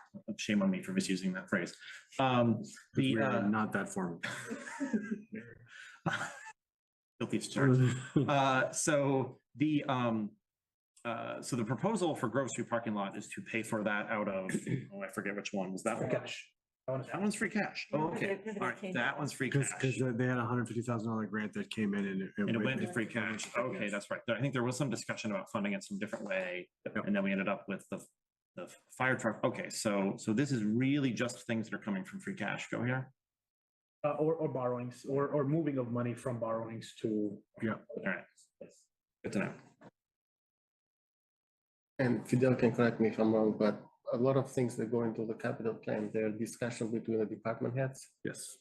Between the town manager, department heads, they usually discuss their needs, the community, because they get feedback from residents on a daily basis, which we don't, but they usually discuss it with the town manager and they come up with the things that the capital plan. So it's like a team effort per se. And then residents, they have their say. We obviously have a say in it too, but that's how it usually, it's a team effort. Joe has his answer on Zoom. Okay, Joe. Oh, yeah, just really quickly. Fidel, I apologize if I missed this, but on the water side, what's the priority for the SCADA upgrades, whatever that is? SCA? Yeah. TA? Why do we have to do that now? Or like, why is that like a new item? Yeah, no, it's not a new item. It's grown. So and Sharon, correct me if my memory fails, but we came to town meeting in FY23 and we requested $50,000. That $50,000 was not spent, and it was returned to the equivalent of free cash, which is retained earnings. The reason is because they as they were going through the process, they found out that it's a much bigger project. Essentially, the SCADA is the computerized system that runs the sewer pump stations and the water pump stations as well. So It is very critical stuff. But essentially though, it's how much it's going to cost has gone up though. Like if we're asking for 150 now versus you said like 50 before.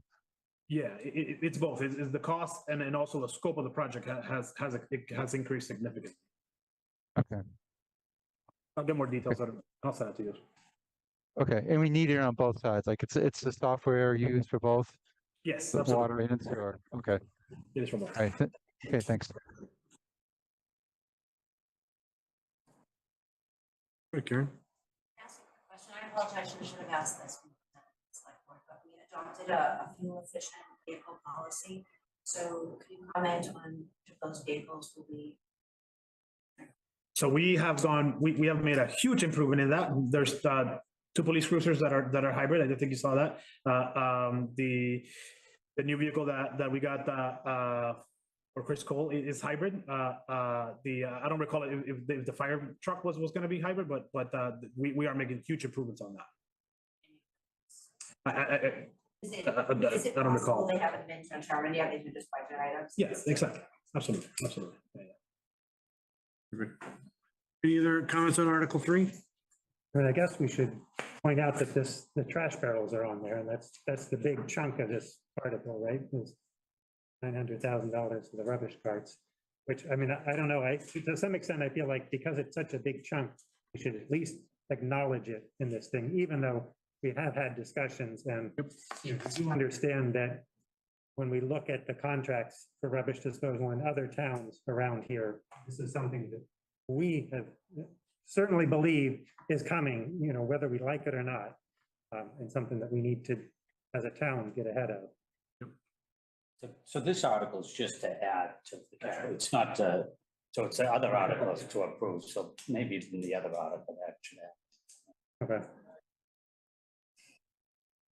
Cool. This is the visionary part. Wish list? No, just kidding. All right, if we're no other discussion, I'll take a motion to vote on Article 3. To recommend the content of Article 3 to town meeting as presented. Thanks, Emily. Second, All right, roll call. Joe McDonough, Yes. Mark, Yes. Mary Ann, yes. Joe, Yes. John, Yes. Emily? Yep. Andrew, Yes. Jeffrey? Yes. And yes, 9-0. All right, so we need to assign folks. Okay, Jeffrey. I started writing your name and I crossed it out. I'm gonna keep it. So I have with my indication. All right, 1 down, 8 to go, or 7 to go. Article 4.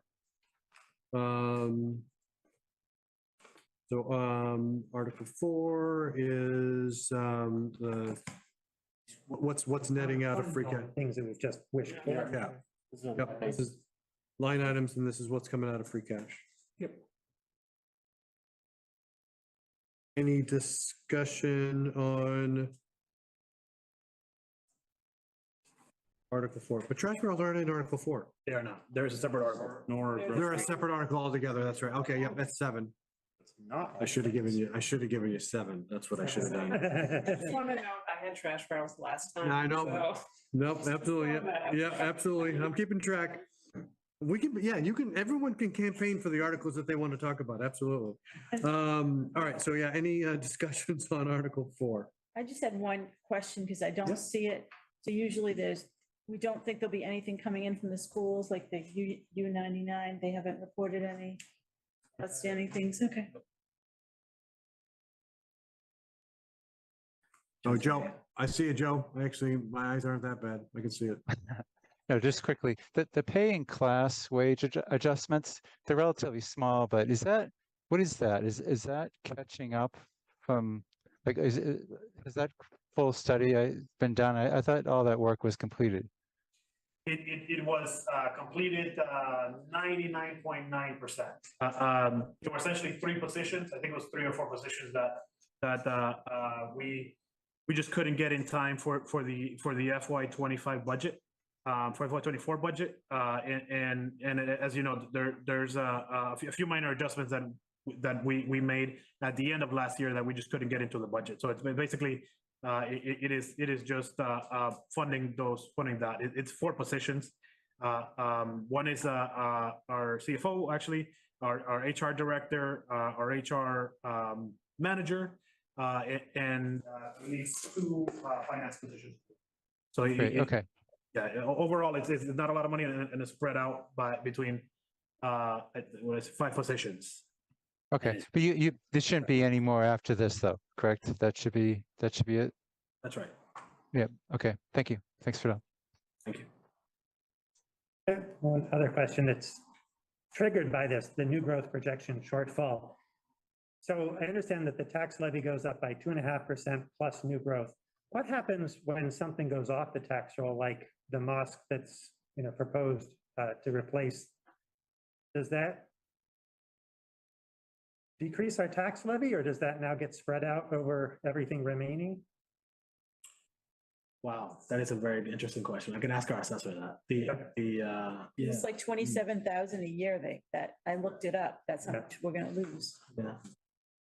Yeah, I mean, I believe it gets redistributed across all of the Okay. other taxpayers. So our levy still goes up from the prior year, the 2.5% plus new growth. It's just going to be allocated based on the valuations of the homes that are taxable. Interesting. This came up in the context of possibly buying Walgreens. Someone asked then what would happen, because obviously we wouldn't be taxing ourselves if we bought it. And it's the same story, it goes off the tax rolls. Everyone else's taxes go up 2.51% or whatever. Thanks. Any other questions on Article 4? All right, let's do this. Take a motion for Article 4. Motion to recommend the contents of Article 4 to town meeting as presented. Second. Way to go, Emily and Joe. All right, go to the vote. Joe McDonough, Yes, Mark, Yes. Marianne, Yes. Joe, Yes. John, yes. Emily, Yep. Andrew, Yes. Jeffrey, Yes. Ed, yes. 9-0.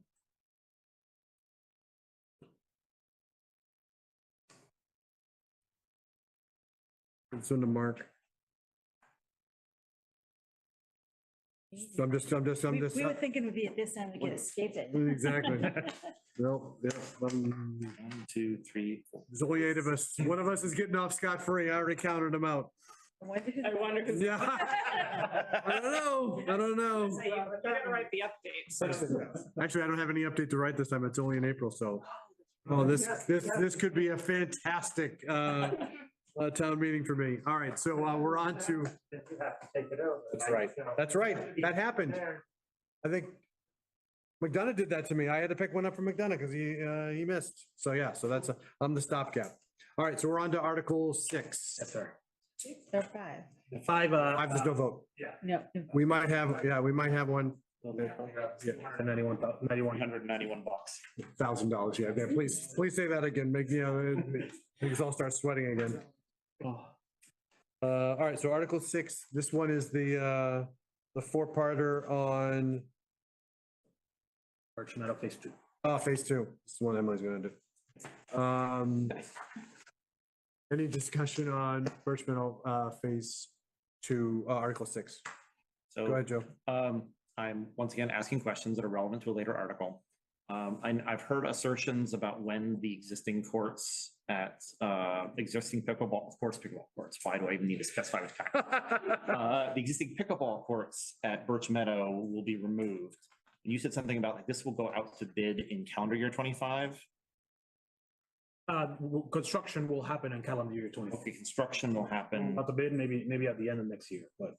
Okay, so construction will happen in calendar year 25. Okay, good to know. Yeah, and I'll note that I tried to dance around this at the financial forum, but this what is shown here is a concept plan, right? If for some reason throughout the outreach process, pickleball courts make it back on the concept plan, I don't think we care. What we've heard is that the residents came to recreation and were very adamant about not having it there. but I don't think that staff is adamantly opposed to that process. But if this gets approved at town meeting in November, then it can just start, it could start construction November 14th, right? No, if this gets approved, and if we get the grant, I'll say that, if we, going from this pretty picture to design, it's about a 1-year process, right? Because they take this picture and they make construction drawings and they do, all of the details. And typically there is a resident outreach process that is with that. And in the past, it was handled through a recreation. And I think with first phase 1, I think there was a lot of input, a lot of, yeah, go ahead. I was like, I can keep pointing at me, so I'll just talk. And Angela, please jump in if I miss anything since I've been out. But, the way that we approached Birch Meadow Master Plan was exactly that, a conceptual, visionary kind of document. And the way we had a consultant called Activitas that came in and kind of surveyed the land, figured out what we could do, what might make sense. We surveyed the community 3 times over the course of 10 years, I think, to kind of get, community input on like, what would you love to see there? What would be great? And so when it did end up on the capital plan, I was the chair of the rec committee at the time when it went on, and I worked with Bob to get it on. Like, it was like a minute before town meeting had to close, and it was very chaotic and very fun. But at that point, we kind of listed what are those visionary things that we're seeing today at this minute. But that's not to say that those things can't change. So like the phase 1 came in and it was like walkways, lamps, and bathrooms, right, is what was listed. But what we ended up getting was walkways, lighting, and a pavilion and storage and a couple of other pieces. Right, and the lacrosse wall. And so at the time when we entered it into the capital plan, the visionary document was like, we'd love to see a basketball court, a pickleball court, and a tennis court. But that's not to say that that vision can't change, based, because, we did this design in 2019, and then by the time it's fiscal year 25, needs change, and that's exactly what Fidel said. When phase 1 came up and we got the funding for it, they came in and did a request for proposals, and people came in and said, here's what I see, and then we picked the design that we liked the best and suited the needs. So, and the pickleball community was not super open to having the pickleball courts where they were on the visionary plan, but we said exactly that in all those meetings. This is visionary, like, when we get there, when we get the funding, when it's on the plan and we get these bids, then we'll figure out what's the right fit.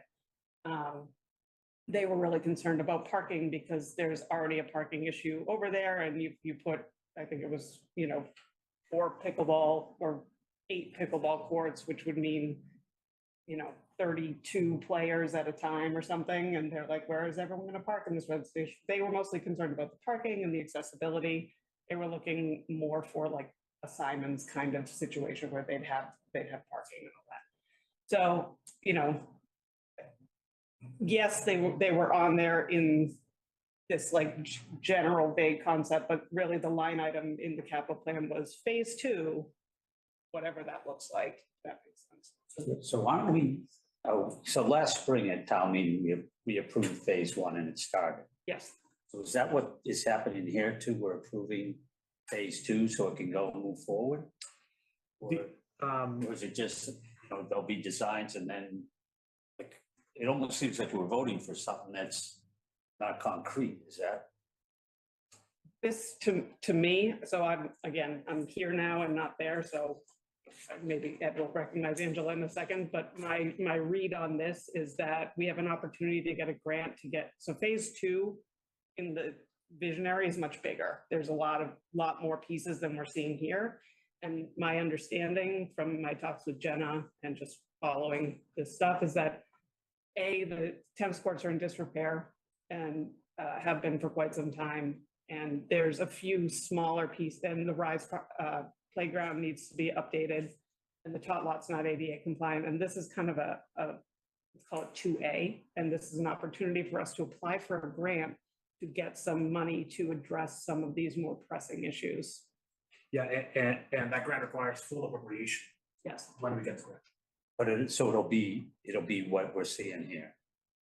I don't think that's necessarily true. It could be, but it could change a little bit. It could change a lot. That is the process. It is going to be in there, in that area, right?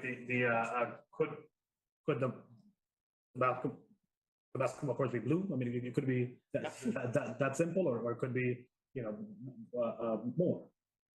So I guess the question is, will there be opportunity for input or to discuss what will happen at a later date, right, Mark?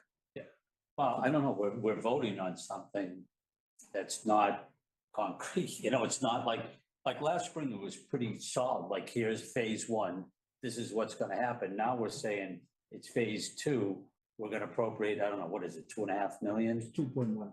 2.1, and it might be this, it might be something, Well, is it? just so that we can get 500,000 in funding, but what are we funding, But is it contingent on the grant? I mean, is there a chance we don't get the grant, but we still commit to this? And so then we have to come up with the grant, the 500K out of free cash, or I don't know how grants work. Would you just automatically be getting the grant? No, it's a competitive grant. So we're committing to it whether or not we get the grant with this recommendation and town meeting vote. No, so the school committee voted on their piece contingent on getting the grant. So is this article contingent on getting the grant too? We would not be doing, if we do not get the grant, we don't need to do all four pieces of. Okay, that's kind of where I was going with it. Yeah. So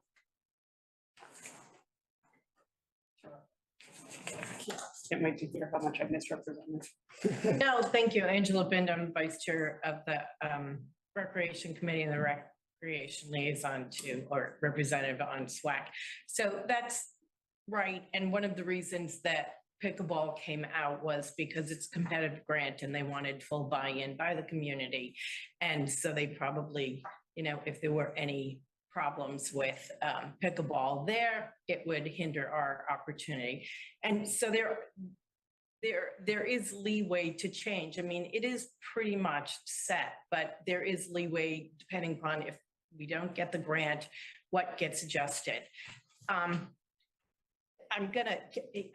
We're talking about Birch Meadow, but can I also talk a little bit about Article 12 information? Is that because they do kind of go together?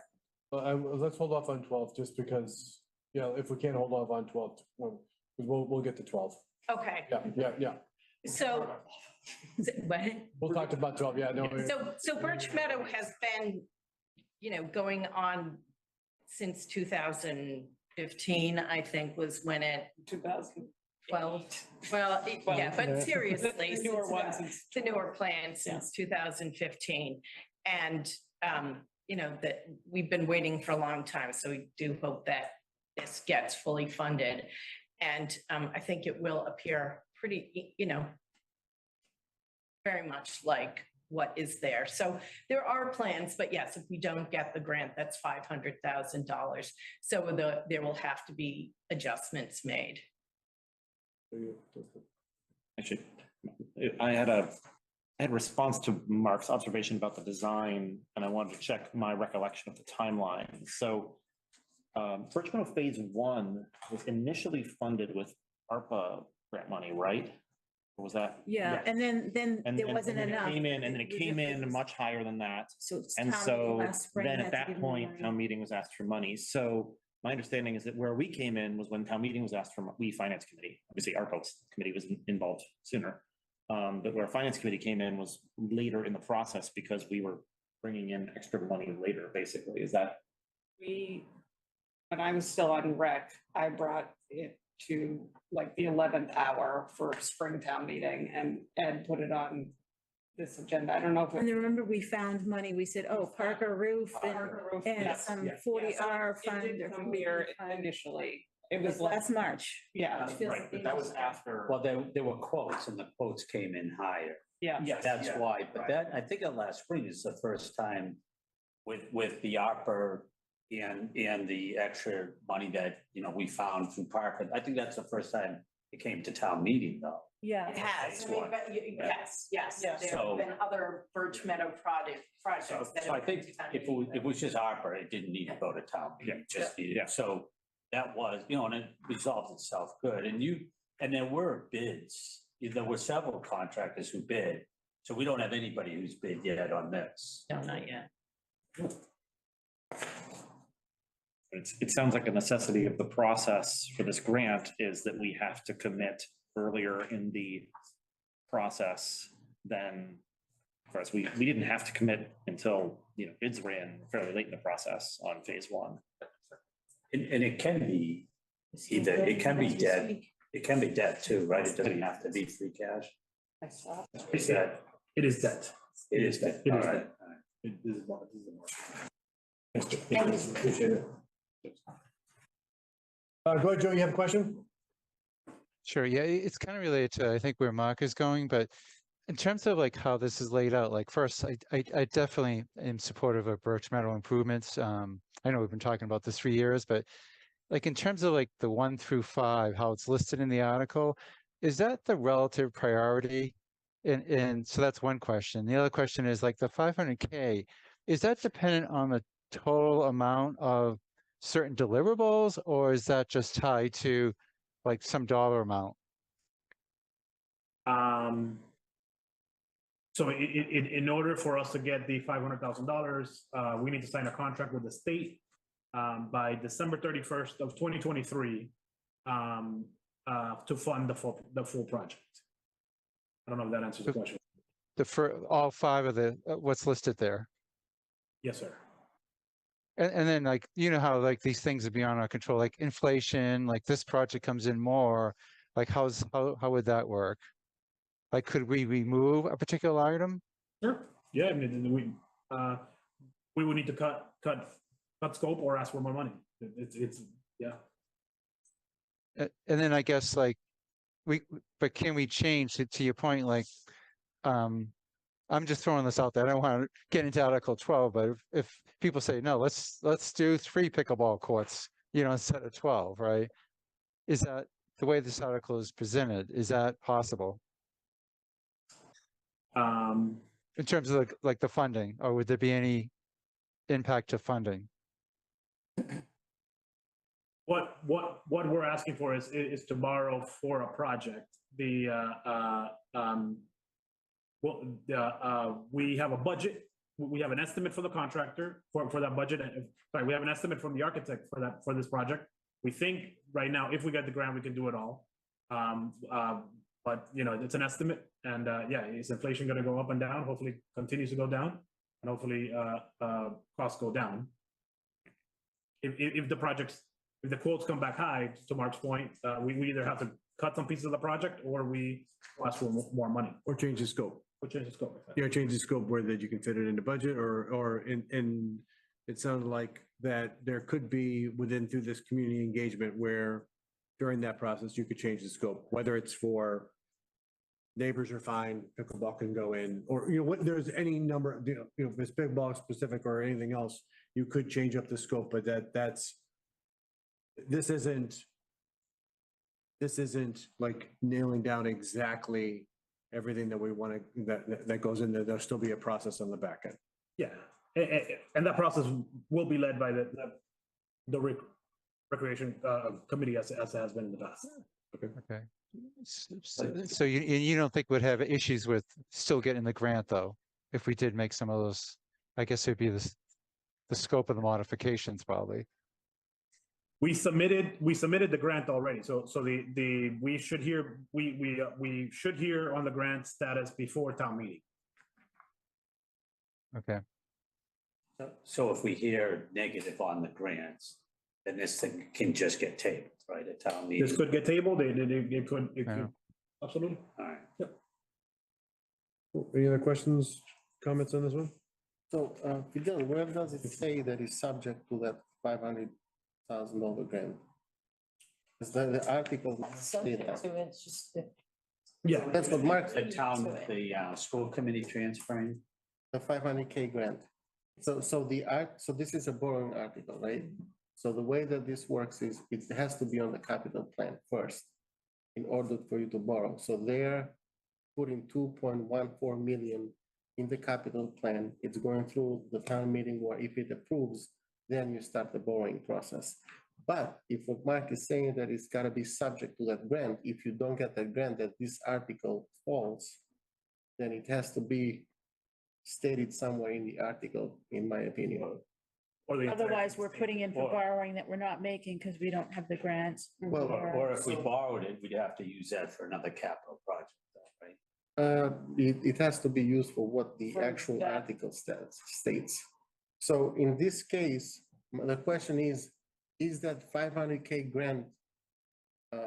Are we doing this to get that 500K? Yes. Or is the 2.14 something that we want to move forward with? So the $2 million capital, the $2 million item for phase Birch Meadow has been in there for a long time. That is not related to the grant.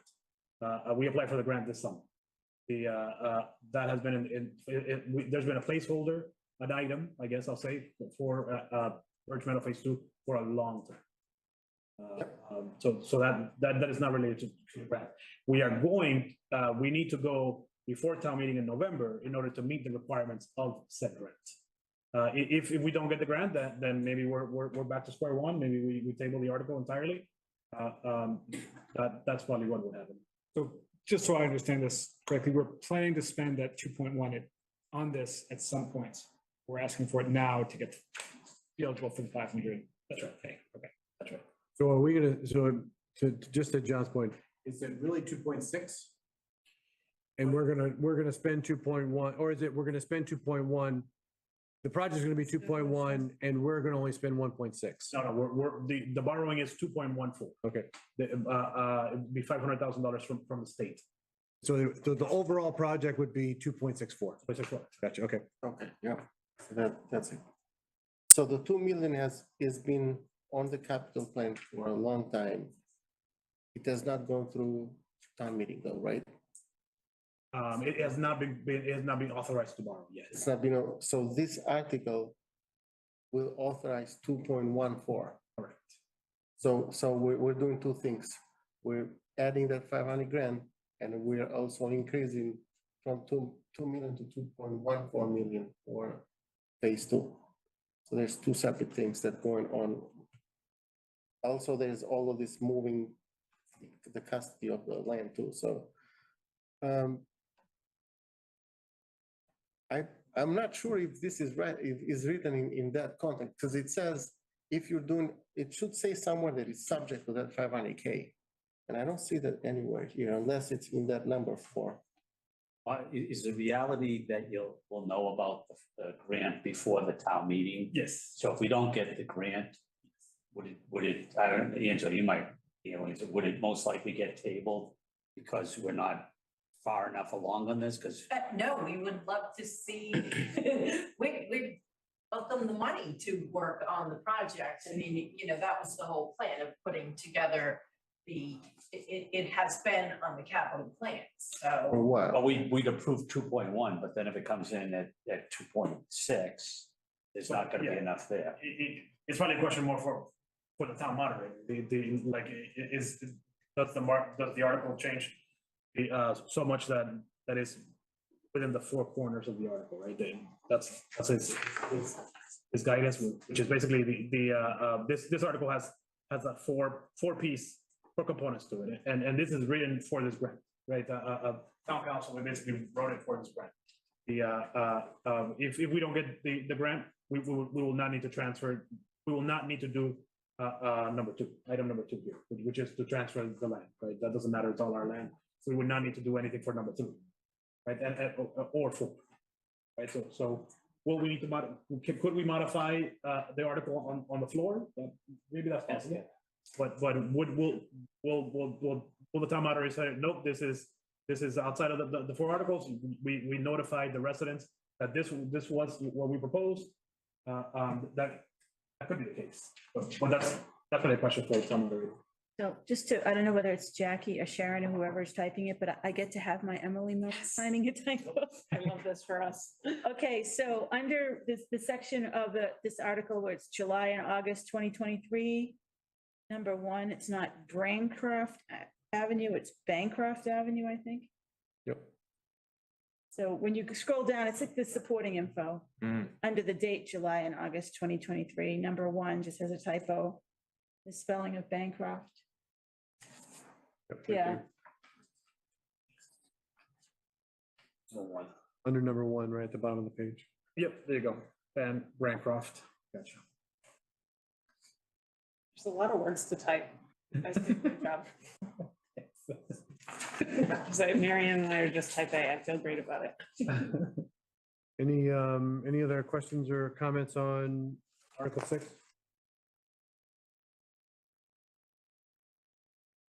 All right, I'll entertain a motion for Article 6. Move to recommend the contents of Article 6 to town meeting as presented. Second.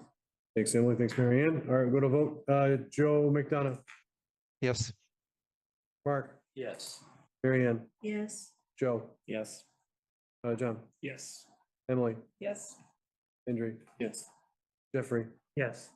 Ed, yes, 9-0. You got it, Emily. All right, we're on to Article 7. Jeffrey's lament, he doesn't have this one, but it's trash barrels. I'm just glad I don't have it again. I know, see, this is, I got it out of the way early. It was rough. Okay, so any questions on Article 7? I would like to ask Fidel how he feels the temperature on it is this time around. I feel like things have turned around, honestly. I feel like things have turned around. I was a little pessimistic about it about a month ago, but I think that the last public forum that we had, I think things kind of turned around. We also I felt like a lot of the concerns were around the RFID chips. I still don't understand that, but hey, whatever. It gets it done. Yeah. So we canceled the RFID chips. We saved money. So it's lower priced. The lunch and learn at the senior center went very well. I had heard no concerns there, and I've had meetings with residents, town meeting members. I know that we put out a Q&A. Yeah, I feel like things are turning around. That's good. So whoever's getting this article, I think we're good.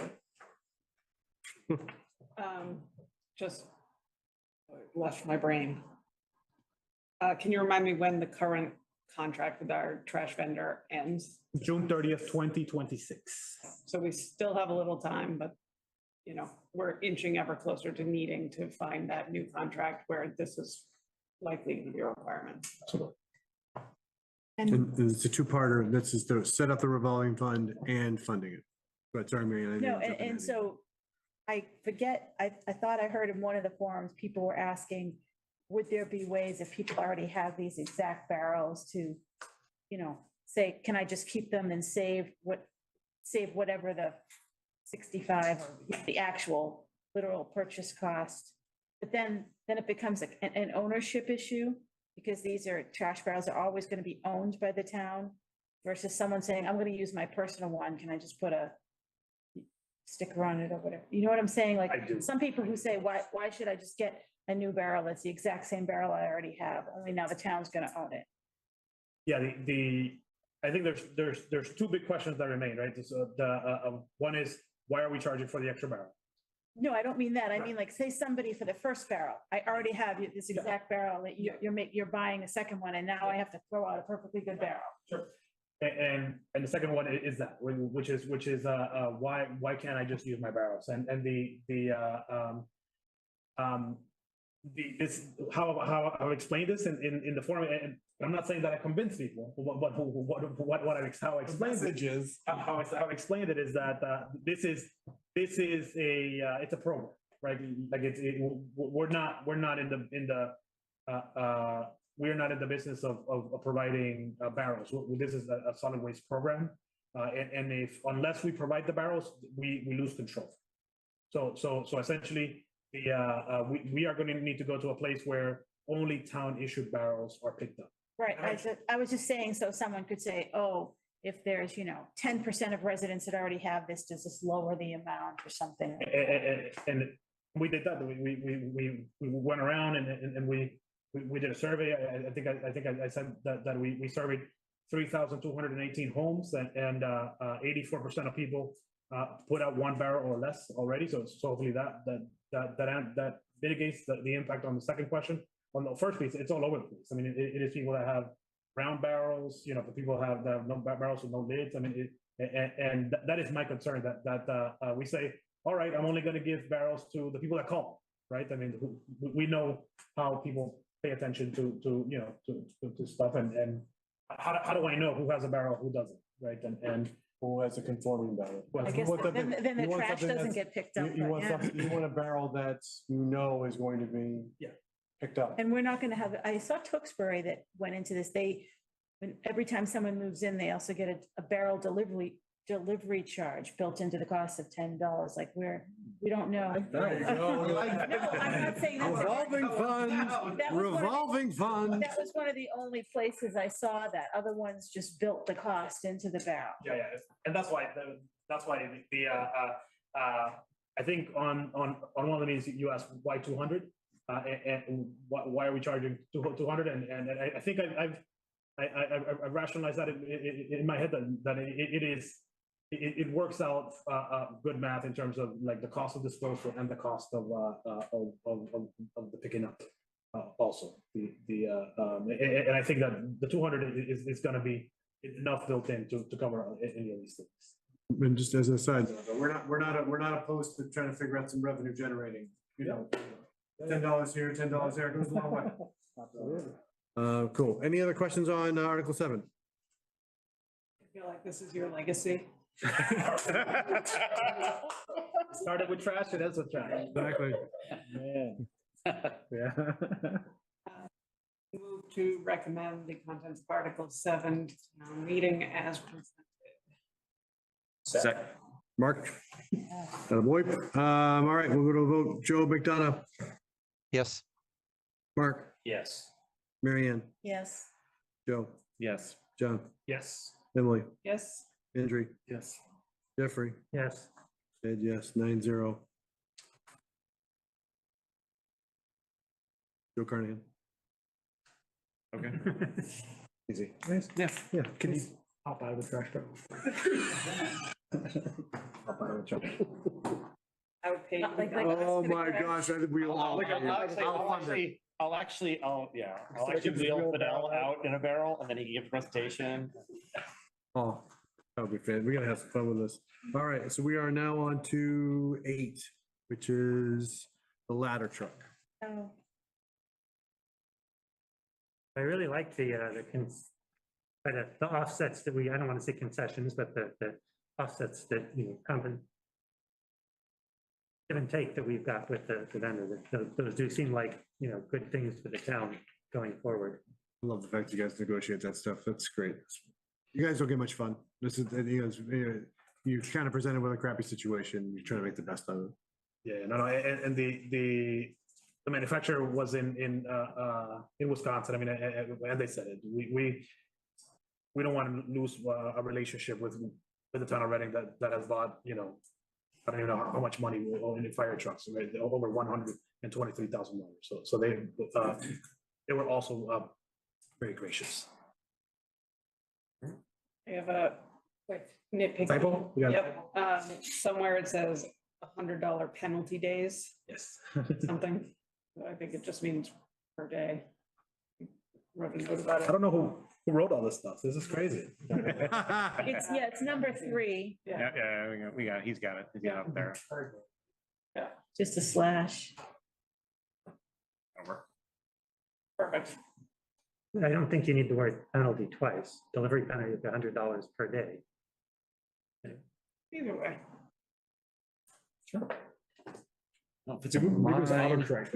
Or turned it into- Wait, didn't this, I mean, just as a side note, didn't the select board look at these things? You're not getting this kind of like edit checking from the select board. I mean, like, what we're doing here. Right. Bylaws, bylaws are looking at these things. 9 people here. Karen is ignoring your teasing. Exactly, yeah, no. Yeah, to be fair, they're almost twice as. Yeah, one of them's gonna watch at some point. All right, yeah, so, yeah, bylaws aren't picking these things up, come on. Full service. Any other comments, questions on Article 8? This is just curious, so the Parker roof money fountain. So obviously, like, so clearly if we're planning on spending from the side of the Parker roof fund, that there is, more than 100 and more than the amount we're about to spend. What happens to the remainder? We will come to you at some point. Okay. It has to be moved by town meeting. And Gotcha. we are going to move every penny. We have to, who was the contractor that did the roof? That was. Let's call them back. Absolutely. Put them out to Maybe bid, do, but, on time, under budget. We need them, whatever. Everything for us now. We love these guys, but don't tell anybody else, Exactly. just for us. Just figured out where to put the pickleball. No, it was more than just Parker roof. It's probably worth, as we've got other projects, just kind of see where we're at. Yeah. Because I think there was capital, it needs to be spent within a certain amount of time. So I don't know, Sharon, if Sharon could pull that together. Status some of those projects. We'll leave that, you know something? We have an agenda item later, we can talk about that. You're jumping the gun again. Stop doing that. Go ahead, John. What is the total that we're in for in this fire truck with the extra 100? 1 million, oh God. 1.3? 1.36. Do you have a sense of what new bids for fire trucks are? 1.7, 1.8. Still, He told us that, he said, hey, I hate to say, but if you guys. You had to go back. You got the bid. we could wait a year and spend more and. Yeah. It's a no-brainer. Cool. Any other comments? I'll take a motion, Emily. What number is this? 8. 8. Motion to recommend the content of Article 8 to town meeting as presented. Second. Thanks, Joe. All right, we're gonna vote, Joe McDonough, Yes. Mark, Yes. Mary Ann, Yes. Joe, Yes. John, Yes. yep, Emily, Yes. Hendry, Yes. Jeffrey, Yes, and me, 9-0. John's got this one. He asked the last question about trash. He gets it. So. All right, we're on to Article 9. Lot 5. Paving, right? Or not just paving. Go ahead, Joe. That's a segue to my, this is not a question, but a comment. Since it is mostly not paved, it's mostly crushed stone. Don't call it paving. You're just gonna make people mad. Because they're gonna think you're paving the town forest, but in fact, you're Oh, you actually know putting You it have in to permeable. pave the handicap. You- spots. You do have to pave the handicap spots, but you are not paving the whole thing, so like. Plus the, Pro tip, don't make it sound like. Cutting down trees, so you know, I was actually looking at the next one. The next one is paving. Article 10 is actual paving. That's why I think I was looking at it. Okay. So yes, Article, this is just Lot 5. I really should give you this one now, Joe, but you're already committed. It's just for construction. It doesn't say, Yeah. which is really. I would love to create, actually, seriously. I've been psyched about this since conservation was Seven, involved. Josh. with the town forest. Sweet. I'll take Look forward to. I'll take John's trash. Report on the cost per spot. All right, any other questions or comments on Article 9?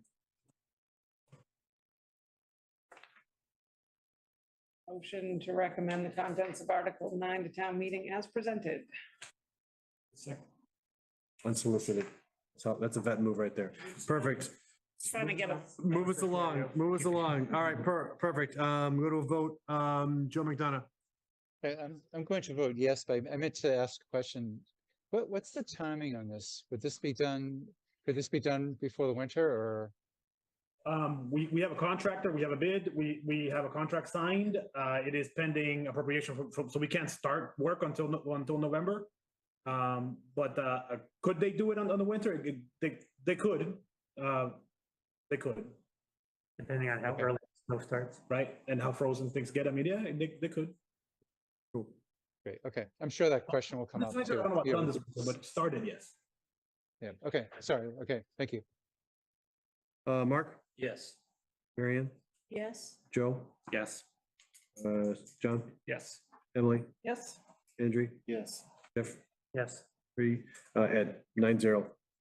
Joe Carnahan's gonna take 9. Oh, Are you doing? so is he are you still doing taking- 7? or you're No, still I doing took 7.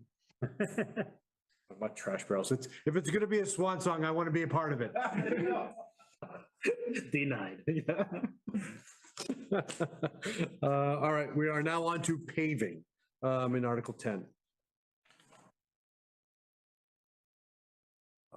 This silence is golden. Everyone in town meeting's gonna say pave my street. Yeah, It's gonna be, exactly. you know, Oh, yeah. they're gonna Well, it'll be argue late over enough. the order It'll be on it. late enough. We have people start to filter out. This is like a day 3 thing. We might not, we might not get this one. All right, any, no questions? All right, So it says cost of roadway and sidewalk improvements. Is this, is any of this actually going to sidewalks or is it all this? We made a general in case we do. want. good question. Just have that option. We're not anticipating a lot of like new sidewalks or sidewalk paving. So just to put it in context, we sidewalks on Auburn Street and Parkview were $500,000. Right, so we couldn't do a lot of sidewalks. We couldn't have done, but Is this coming out of free cash? this one is coming out of the 40R incentive. Which, that prompts my question, what's the balance in the 40R? Oh, God. Sharon, I don't know if that's something that you could do. It's, we had 517, we're taking out 300, so about 217. For the smart growth stabilization? Yes, Let me look it up. Is we are incentives Thanks. account the same as smart growth? it is. Yes. I think there's probably 500 some dollars. Is this a one-time injection in that graph that I think is below here? Does that assume that we're going to spend the same amount as this going forward, or is that? In theory, we've accounted for it in the FY26 capital plan, because we're planning to finish Lowell Street, and that's $600,000. So to go from where we stopped to Wilmington, right? That's Wilmington. That's $600,000, just for reference. Okay. So in FY26, we are going to spend $1.3 million already. FY27 and beyond, we'll have to cross the bridge when we get to it. And this is. There's 400, sorry. There's 477 in the smart growth stabilization. Thanks, Sharon. What would we normally need that smart growth stabilization for? I mean, this is unrelated to smart growth, right? It's necessary for the town. There may be a tangential relationship because more residents are driving the roads who move in from the smart growth. But what else would we be using this smart growth money for? Yes, so Birch Meadow was the first time that we used it for it. We are limited, we have to be used for capital. And in the statute of how it was done, it does say for paving of roads. That is an allowed use. Go ahead, Emma. Just a question about the chapter 90 funding. Does that fluctuate based on how much we put forth? Like, okay, so that's The formula for the that's- state, yeah. Any other questions? Sharon's hand is up. She was 417. That was for the number. 470, whatever the number was. Motion to recommend Article 10 to town meeting as presented. Second. Thanks, Mary Ann. Get some words there, that time. No, it's good, solid. All right, go to the vote.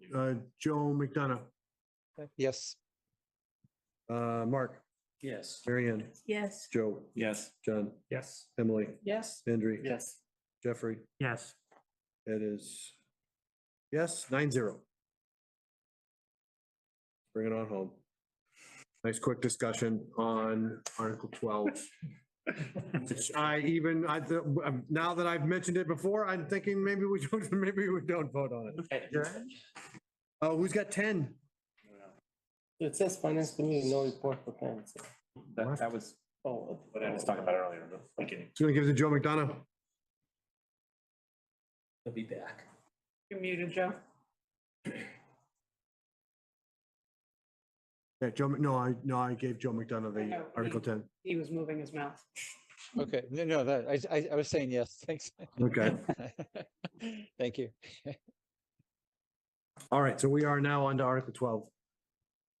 I was pulling up all his bullets. All right. Taking that, sorry. Yeah, no, it's fine. Actually, I'll actually had a couple thoughts on this. So just kind of like, and again, I thought I really appreciate the discussion that we had at the financial forum. I know it was kind of not quite what we normally do at financial forum, but I thought it was really just, kind of it was educational. And just as a side note, I thought all of the feedback and all the questions that you folks asked were awesome. Like that, it was just, we were super engaged. I just thought, and I thought it really kind of contributed to the discourse. So it was really good. So thank you all for your, for that.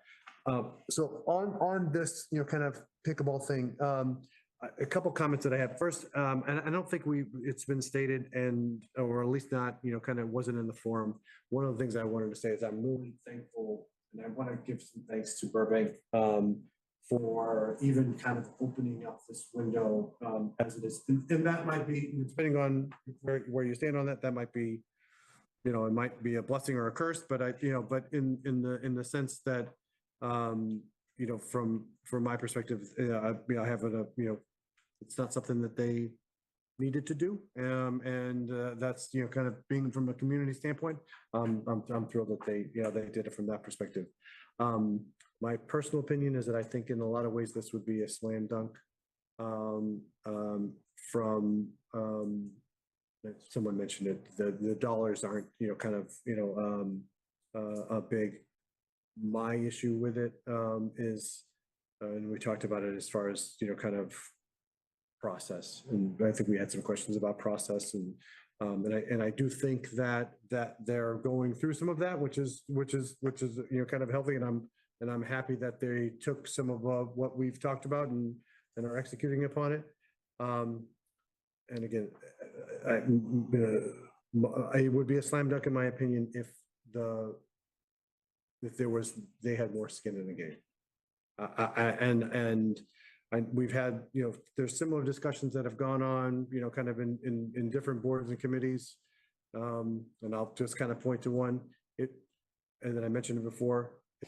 It took actually a pretty, kind of healthy discussion for the food pantry to get a little bit of money, and they had to kind of prove out that they were doing fundraising and things of that nature. So I don't know. That seems like there should be some consistency there. We're talking, and so a little bit of soapbox on my side, and I know I'm doing that, and I'll apologize, kind of to whoever's offended by it at a later date. But I think that's something that I look at, and I think, given the size of the pickleball community and things like that, if there was more funding outside of just nets and or nets and whatever it is, that from me perspective, that would make it a slam dunk. But I desperately want to do something and for the senior community. And so I think that, that's the other side of this too. So at least from my perspective, I've heard exactly, how it's presented. I feel for them. It's more of a process and skin in the game type of thing for me. But so those are my kind of bullets. I'll open it up to everyone else to kind of share, kind of questions or comments as it relates to it. Go ahead, Emil. Yeah, absolutely. I'm gonna go. Yeah, fire away. Talk about football. So I totally echo your thoughts. Like, there's a need, there's a community, we all know I have that recreation hat that I can't quite take off my head. We love you for it, by the way. And I love and want to encourage that. And I actually ended up talking to several members of the pickleball community after that meeting for over an hour. I just stood in the parking lot like a weirdo. And we kind of talked about these issues, and they've engaged, so having been on the rec committee since whenever I was and whenever I wasn't, 8, 9 years. They came to a lot of meetings and we encouraged and encouraged and encouraged, organize, fundraise, like all these organizations that have these wants and these capital projects in mind. They go out, they fundraise, if they have the numbers that they say, and I know they have, it should be very easy to have a nominal, fundraising effort. So they're finally getting organized. I really applaud them for the work they're doing. I talked to multiple people on the board that night. They've been in conversations with Jenna and Jim Sullivan, who are the community services and recreation administrator respectively. And they were on the path to like getting it on the capital plan and doing thing. And Jenna and Jim said, okay, if we're gonna pursue this, if we're gonna work with Burbank on this, go out and make friends, right? Like the people that use that space, the baseball, the soccer, they use that parking area, like just say, hey, this is what we're thinking, just a heads up. And they went from that conversation feeling good about it. And then the next thing they heard was they were doing a citizens petition. And so it like kind of broke down somewhere in there. So, these are the conversations I've been having with Jenna. And so I agree, like they're close on the process. And I don't think there's an unreasonable expectation that they could make sure they get all their ducks in a row by Springtown meeting and still, appropriate funding at that time to kind of do the thing. So for me, in terms of, I have a question.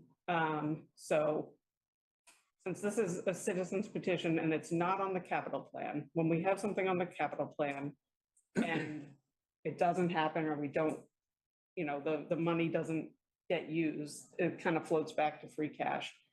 If we appropriate this money and it doesn't get done for, there's a sewage pipe there or something, right? Like what happens to the money? Does it still float back to free cash? Because it feels like a different It's gonna mechanism. come out of the. Yeah, it's not coming, it's coming, there's a fund set up by the ring. Oh, so this is The excess 100% funds. coming from the Burbank. From the- There's a revolving? fund that's set up that's supposed to be used for recreation. That's not true. That's not correct. And there's a lot of misinformation. I'm sorry. Well, anyways, there's a fund, so it's not coming out of free cash. Okay, so that was my first Yeah, question it's not was, coming out of free. And the other comment, like, that's, some seniors who came, the Reading. Yeah. But, I look at like, one of them mentioned like lacrosse 20 years ago.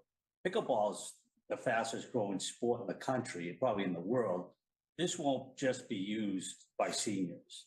So, and I've gone down to Memorial. One time I was there and a guy, probably 28-year-old, walked out and he said, yeah, I want to play. And it's like, well, you didn't sign up. All the courts are taken. So we've got now a situation where there's demand that can't be met. And we're taking 50%, with Birch Meadow, 50% of capacity is going away. And, go ahead, Mary. Oh, no, I'm trying to think of the process and the money and if I were rewriting this Article 12, I would have had it be up to 8 temporary courts and, not to exceed 200,000. Like, I feel like this is land that it's going to take, it could take 10 years, it could take 5 years for them to figure out something on Simon's Way. So why not make use of empty land doing something? And these are temporary, whether it has to be 8 courts, would it be more cost effective and reasonable to have 4 temporary courts and still leave some other parking? Like, maybe that'll be an amendment at town meeting. That would be my thought.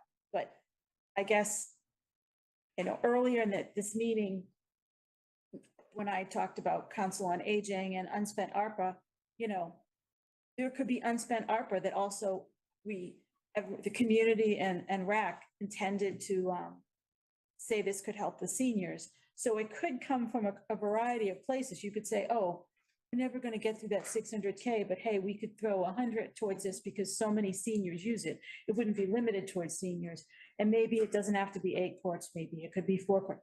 Like, I think there's ways to make it happen. And I think because they were thinking temporary, they weren't thinking it would be in the other process. If they were permanent courts, yeah, I could see. But this is kind of, it's not 100% analogous to setting up modulars at schools, because but those aren't intended to be permanent either. I think what you're saying is, and again, and I applaud I think that's emblematic of getting this in for November. like even your observations on that, there are things, that's because everything that we're learning is fluid. And because, that's happening, we're, again, and maybe this is to Emily's point, if this thing was a little bit farther along and, they had a little bit more time and it's a springtime thing. But I get the urgency of being able to do it, but it's like a lot of the stuff is still, seems like still a little bit nebulous as far as, like what needs to be kind of defined. But I had two other questions that were like process legal. So, this is contingent on updating the lease, right? And has there been movement on that? Or are they waiting on the appropriation to even see if it's something that can be done? Does that make sense? It does. It does make sense. I am not aware of any formal lease negotiations yet. I can confirm that there's been no formal discussion with the select board, no request to have this discussion. Okay, so Kind of where we are. Part of the article, they're gonna direct the select board to address the lease or something. I think it says This is part of contingent what Ed is saying, it's not following a process, any- it's like taking a shortcut, Take any action. bypassing conversation with the governing body of the town, like select boards, bypassing select board. It looks like they just they were in conversation with department heads at the town, and then they just dropped everything and did the petition. To me, it sounds like it's too rash, they're not doing all the due diligence, they are not engaging everyone, so it just doesn't feel correct, that's all, in terms of the process. Anyone else who hasn't spoken on the committee? Good job. Yeah, so I just want to get something clear here that, so we already talked a lot about whether pickleball courts were really in Birch Meadow Phase 2. If we grant that they were, I know that's not everyone's position, but if we grant that they were, kind of there. then that would be for FY '25.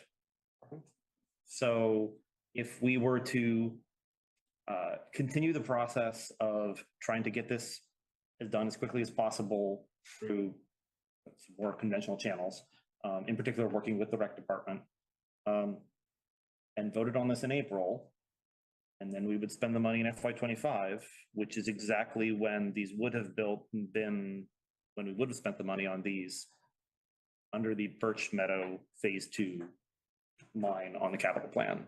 So that makes me think that this is an April thing rather than a November thing.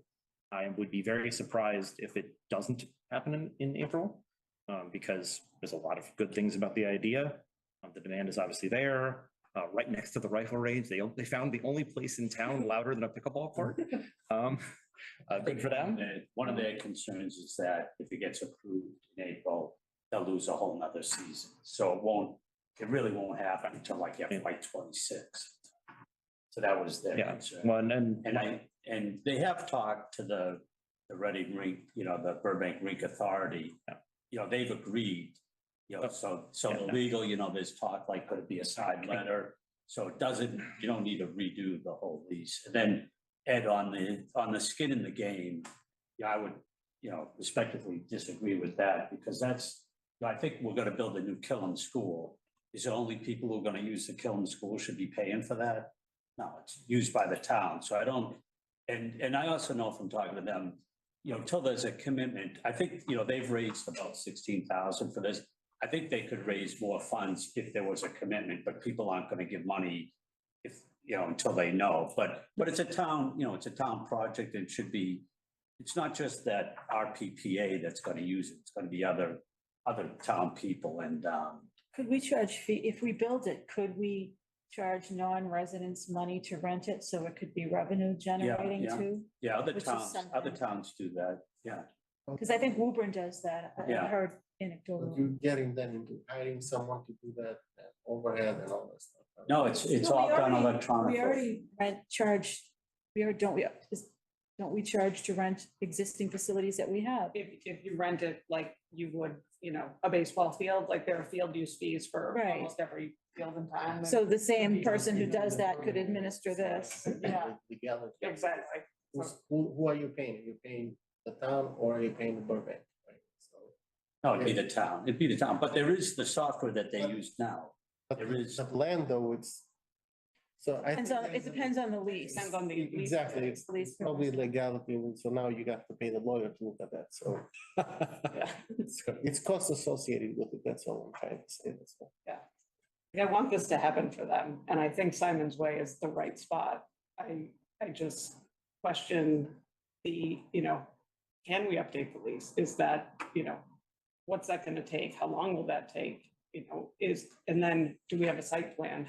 I know they gave us a quote that they got from someone in construction, but is that person in municipal construction?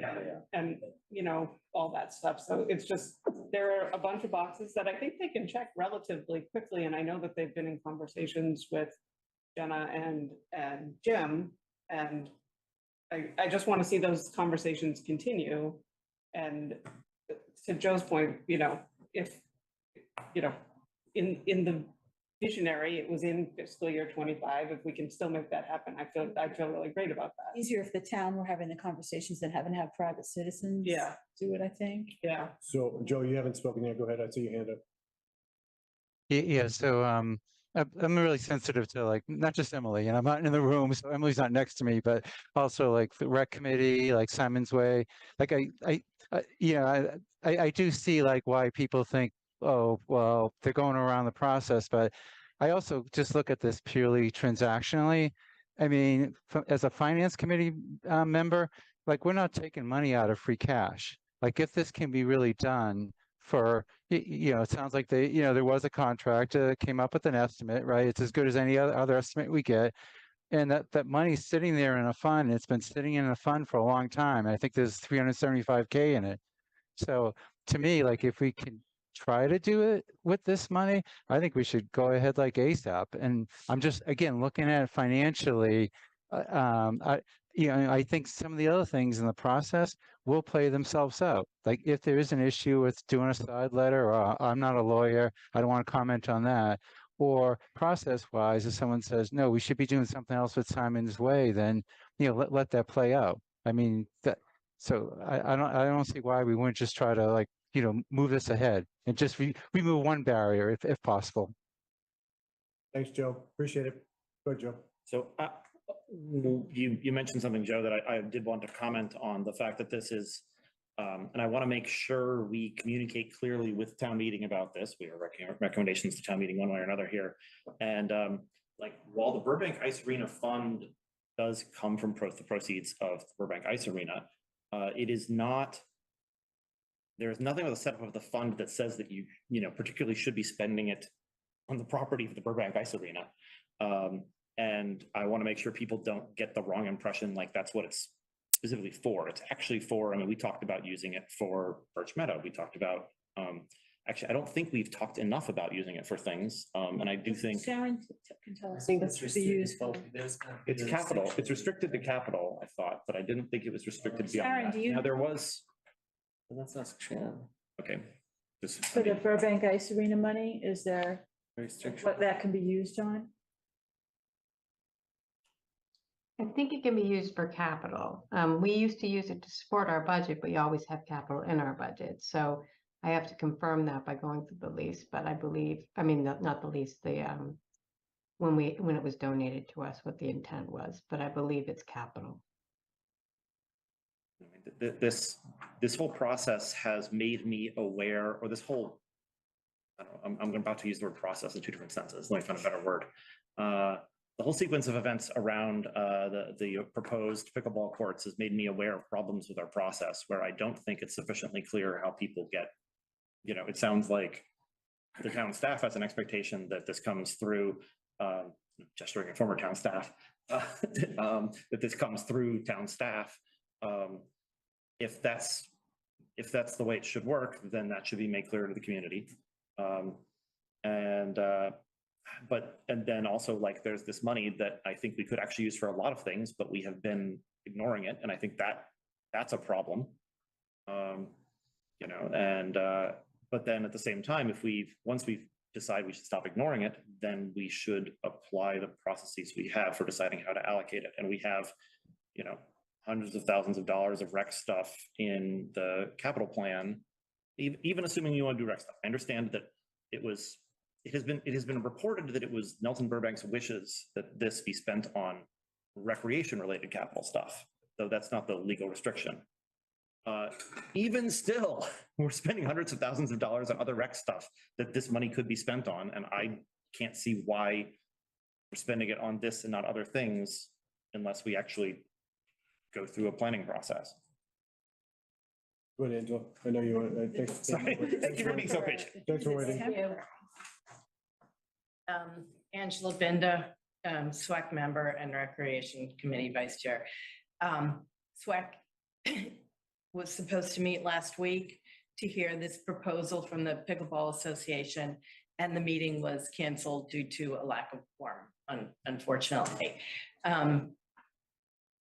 The bids are due, I think, on October 14th, so just a few days from now. They're the 12th? Oh, tomorrow? Early tomorrow. Tomorrow, okay. There was a developer who was shown around Simon's Way and is possibly submitting a proposal. I wasn't there. I had a lengthy conversation with someone who was there. And what I heard, I will source, was that the developer said that 90 to 95% of the buildable land is the parking lot behind the Burbank Arena, and that development of the area would need to include that space. The Simon's Way Exploratory Committee was established by the Select Board to explore possibilities of it. So I personally feel like this is an end run around the SWAC. We have been established by the Select Board to come up with recommendations on what to do with that. The Recreation Committee has said we think Simon's Way would be a good place after looking at other places. However, one of the drawings that we were presented by the firm that gave us, took the land and said these are possible sightings of different things. The pickleball courts were in a different area. They weren't behind Burbank. SWEC is meeting next on October 17th. We have a lot of things in play right now. That seems to be prime land to develop. Parking is an issue. Someone more knowledgeable about the subject than I am came up with a figure of 45 to 50 spaces that would be lost with this proposal. And that doesn't include the 30, if there are 8 courts and 8 people, let's say they come in twos, is that right? I think you can play 8 people on a court. I'm not sure. 4, but the doubles. Is it 4? Okay. So 32 people playing. And that parking space is used by the field behind it. These are all the kind of issues that the Recreation Committee and the Recreation Department, when they're thinking about putting ball courts here or putting something here, they go through that. They have public meetings about, we want to put this here. We have a public meeting to see what the neighbors want to do.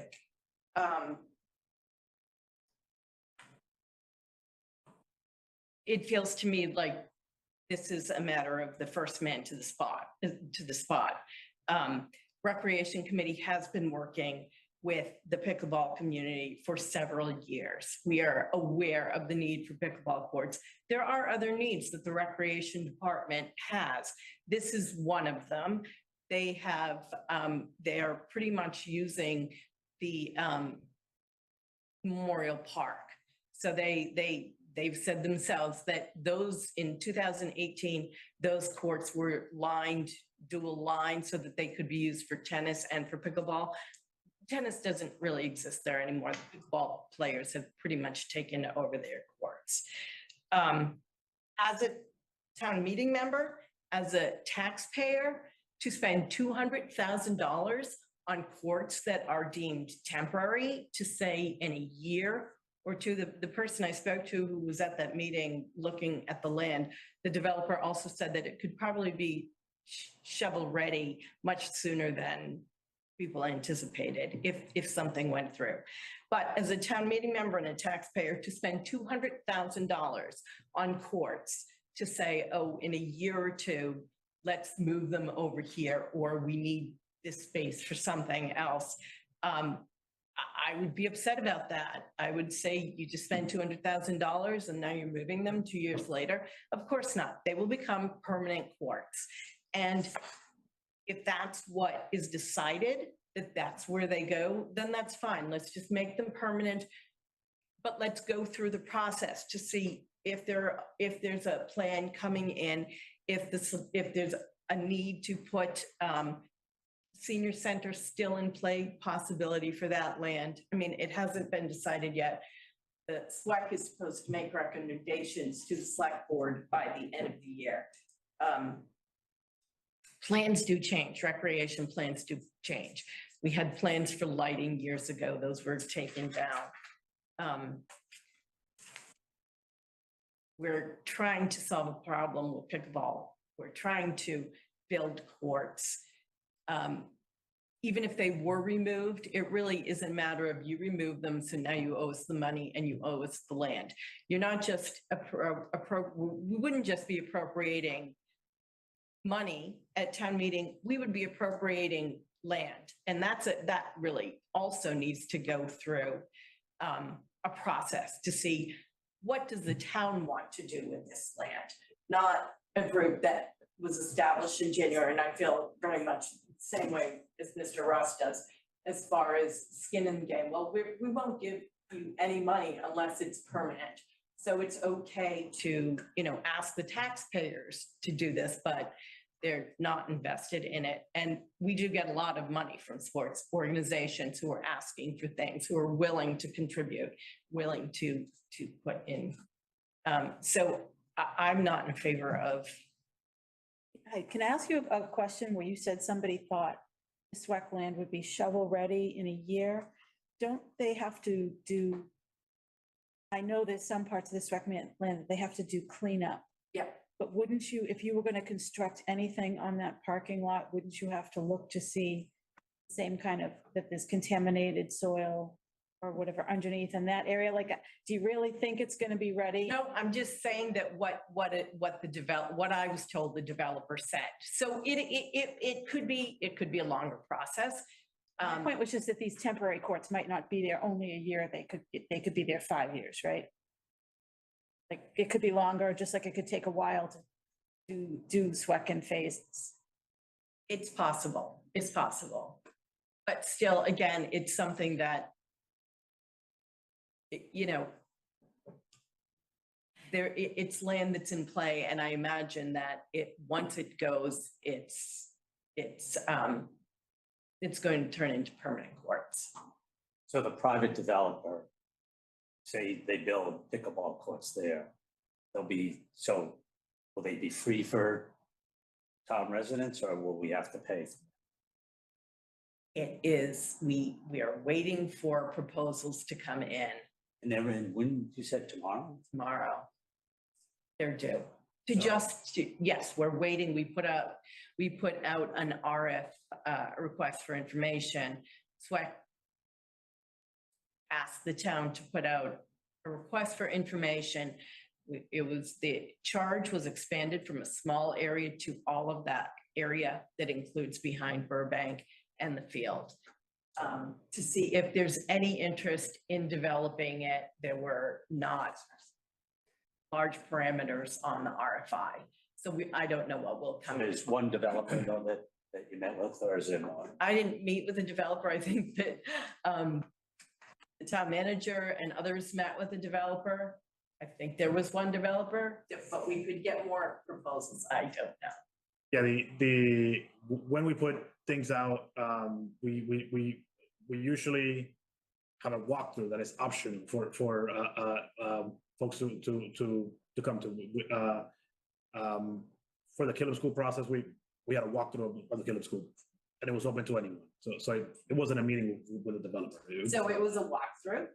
Thank you. That was open to anyone. And open to anyone. That And was one posted on Commons. developer came, and so there could be more proposals coming in. We're not sure. We don't know. But it also, so my understanding is Burbank has a 20-year lease on all, including the parking lot. So the Burbank Rink Authority would have to agree with whatever plan, correct? Yes, So so that's also Bur- subject to Burbank has signaled that negotiation. they're open to using that land for recreation, right? Like, well, they, do we think that if the plan came back where it said pickleball courts are off that, somewhere else on that property, and we want to put soccer, lacrosse, whatever, right behind Burbank, that Burbank would say, no, only pickleball courts can go there? Well, if Burbank Pig has a lease and say we come back and say, we want a senior center there, but you have a lease. Mhm. They could say, well, we have the lease. Yeah. You know, Pound Sand, this Right. is our lease. well, But they- if they want to use the land for a building, and now Burbank's lost all their parking, I don't think they'd go along with that. So I don't, it seems like we're even, say a private developer, we're probably years away. It's not, it's not a year or two. And if we do the Birch Meadow Phase 2, which could start probably a year, there is an issue. Well, my point is that the committee has been tasked with coming up with certain proposals or certain possible uses.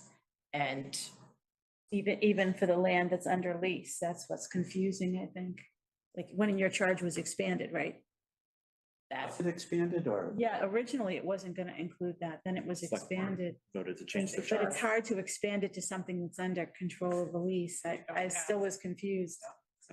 But that's not your, So, yeah, so actually this is, so there's an awful lot of like, sort of literal he said, she said here in terms of timelines and so forth, and a lot of uncertainty about how long until this land might potentially be used another way. But I think we have a little more, it sounded like the SWEC committee is obliged to come back with the recommendations this calendar year. Is that right?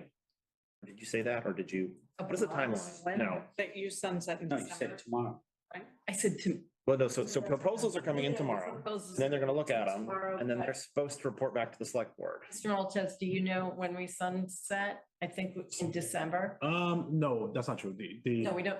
No, I think, When are proposals supposed to go to the select board? Is that December? I think it's Charge. I think it's December.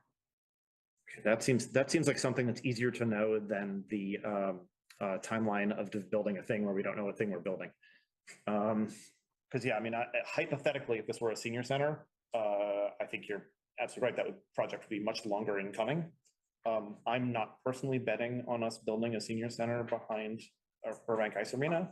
I'm sorry to anybody out there who is favoring that approach. you don't know that it's a whole other RFI that's gotta go. I know, right, but The location. and again, it's like, well, we should put a committee together to figure out there's so much uncertainty. We should put a committee together and figure this out.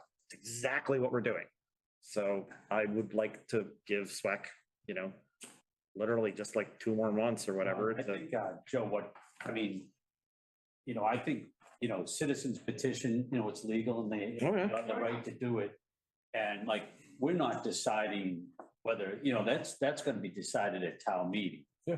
So, to me, I wouldn't want to put a roadblock up in front of them, let them go present to town meeting. This is why, us voting for or against it, I wouldn't want to hurt them because, what we do will have an impact on them.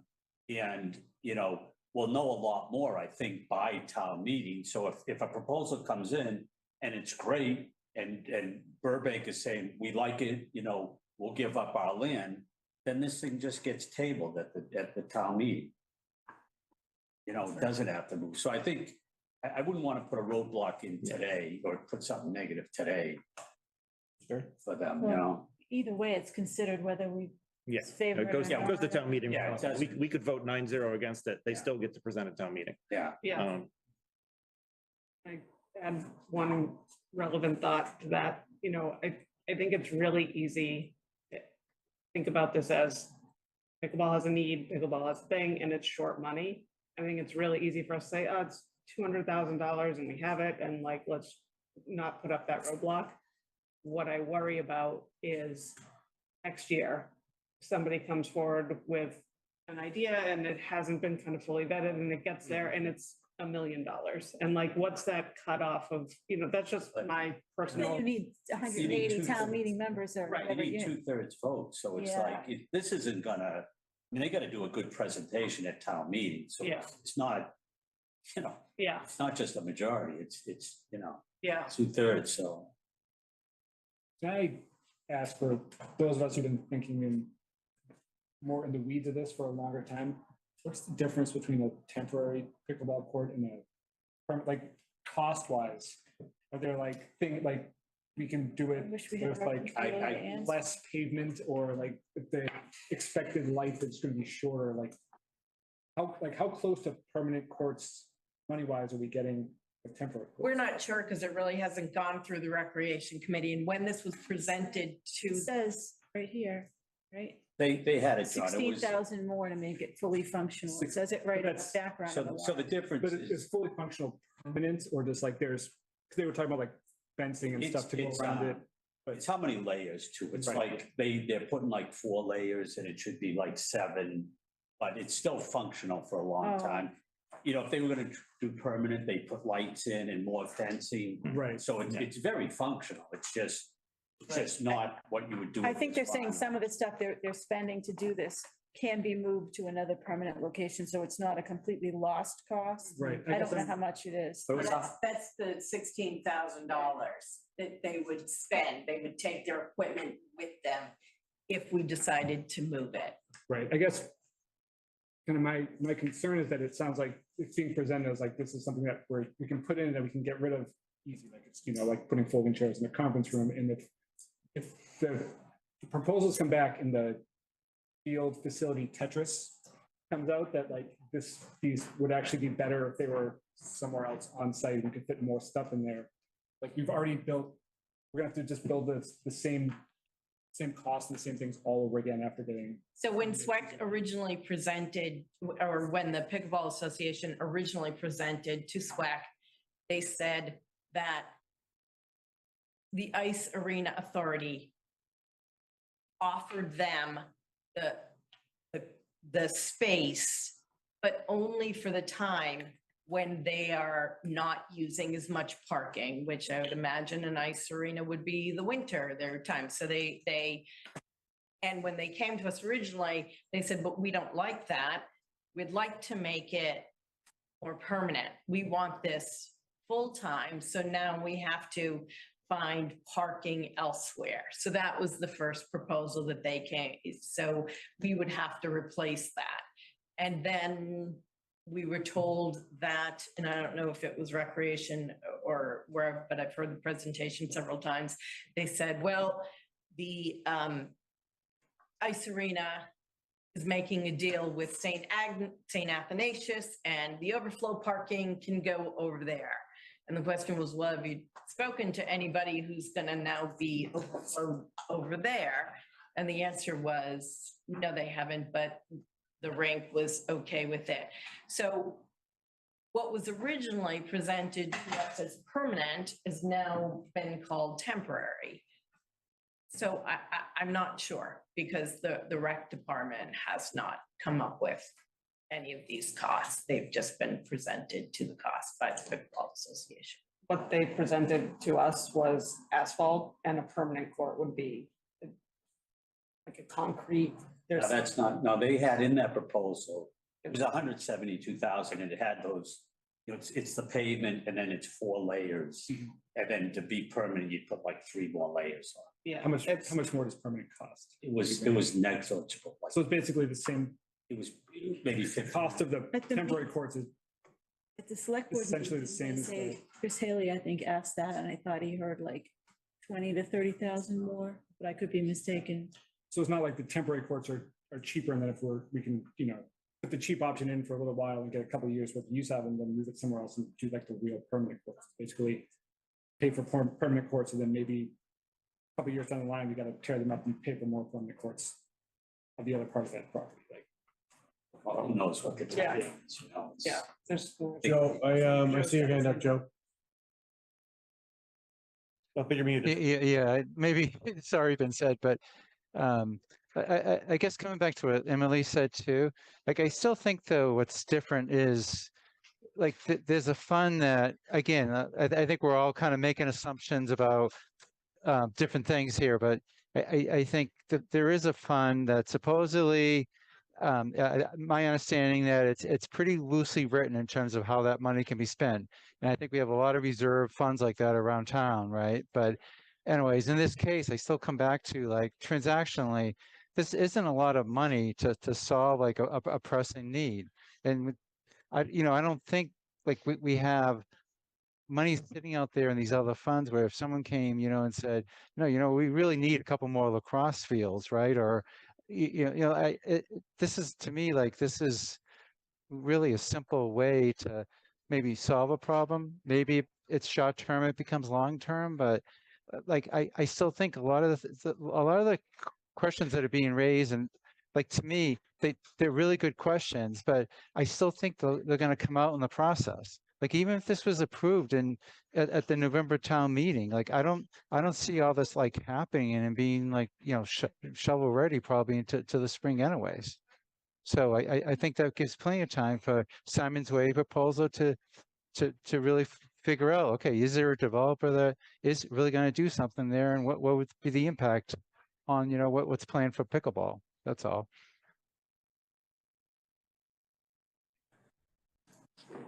RPPA would have been here if they. Conversation, are we voting to recommend this or no to town meeting? So we are voting. We haven't voted yet. And are we though? Because we don't have to. This says we don't have to. But the point that Ed made was that should we take a stand on this at all? That's what the question is right now. Yep. And how do you guys feel about it? Based on our discussion not to take a stand, Given all the comments here, I can't believe we don't want to, given all the opinions that we've shared here, I can't imagine that we don't want to share our opinion with town meeting. Joe, is your hand still supposed to be up? Oh, no, sorry. I'm tired. But no, I think from my perspective, again, there is a money element here. We do make recommendations to town meeting based upon that. And it's never been perfect. And again, this is my own little thing.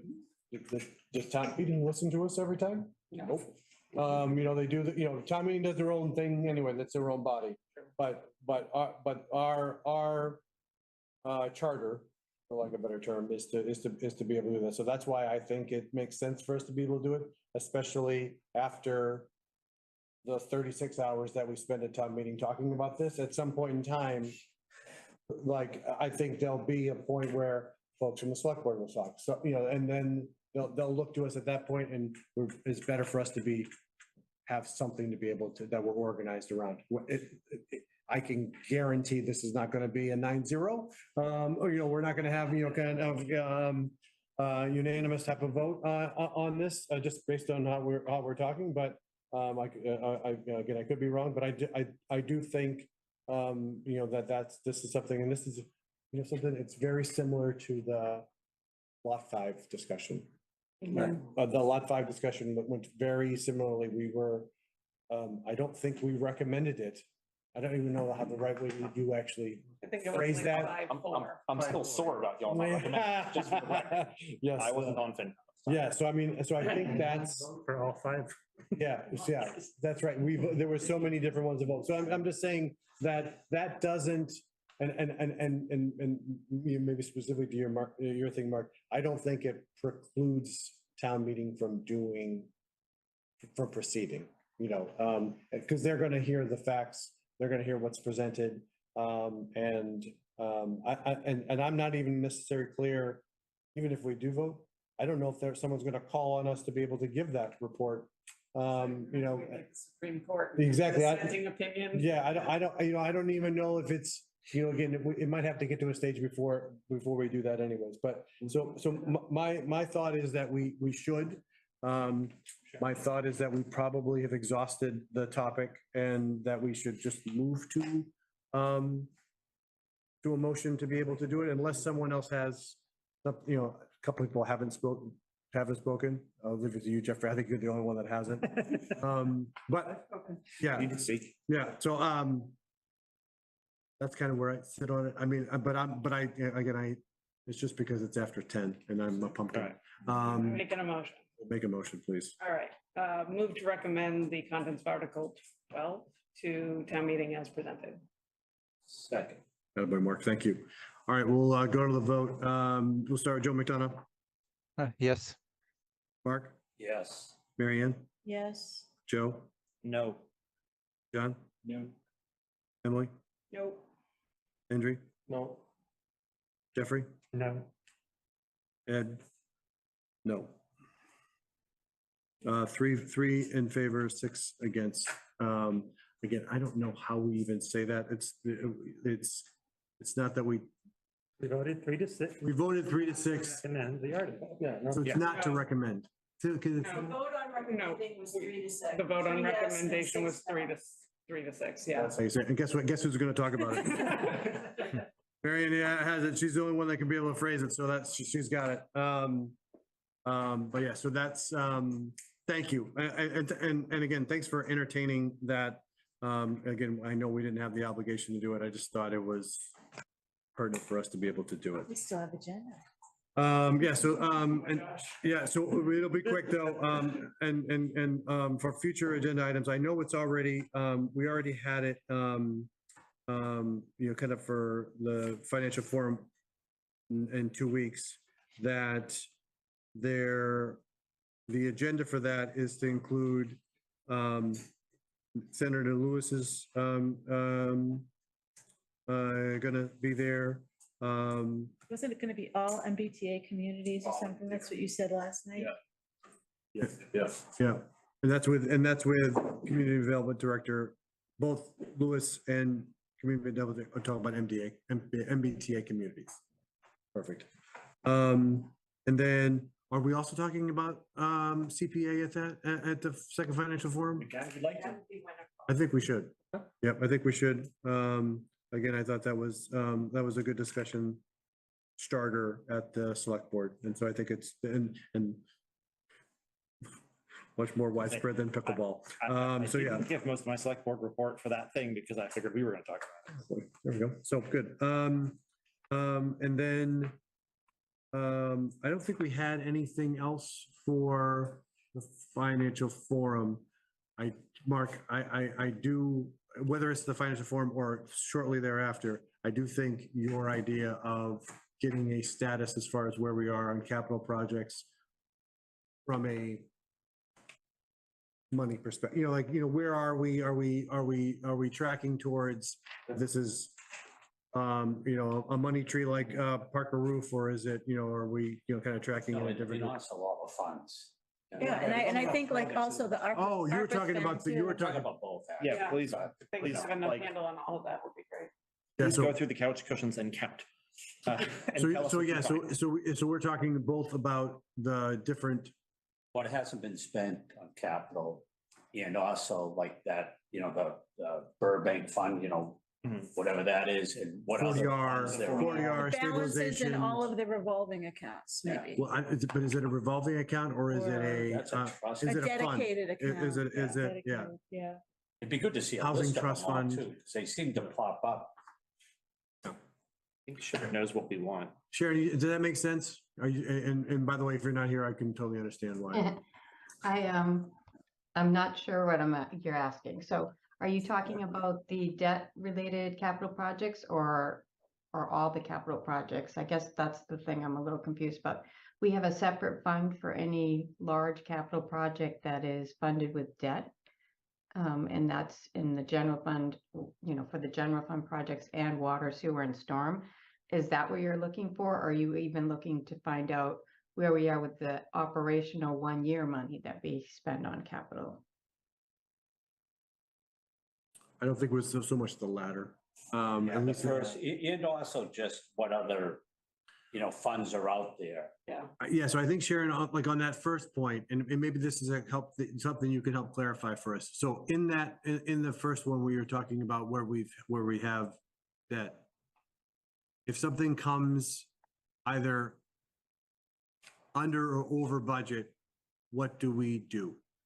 You know, and so, and I think that's kind of led to, you know, some of the discussions that we have. If something's under budget, what do we do with those extra? It's really the under budget. The over budget, we're gonna hear about. Yeah, well, I that's it. mean, Budget. last year, we did, or the last town meeting, we moved money from projects, I think it was in the water or sewer, that had remaining balances to other projects. So we do clean up on a regular basis.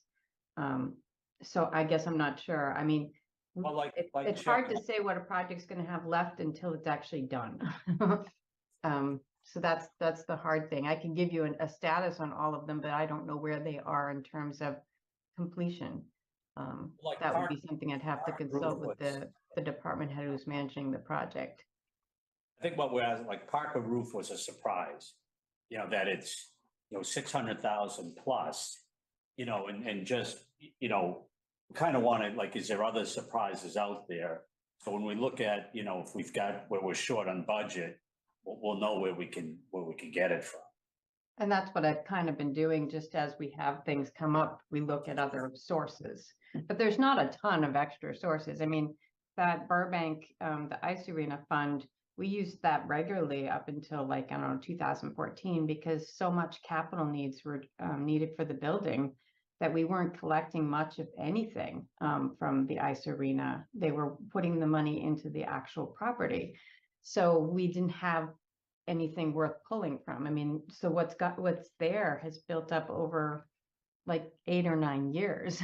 So 375,000 over 8 or 9 years is not a lot of money each year that we were getting. We were planning on that each year. Whatever we were told they would give us, we would put into our operating budget each year. And we stopped doing that because they let us know that they just had so much capital need. And that they knew that they weren't going to be able to turn over to us what we had been seeing in the past. So, I mean, if there are things, I would be presenting them to you. But, you know, some of these revolving funds have specific uses that they have to be used for. Most of them do.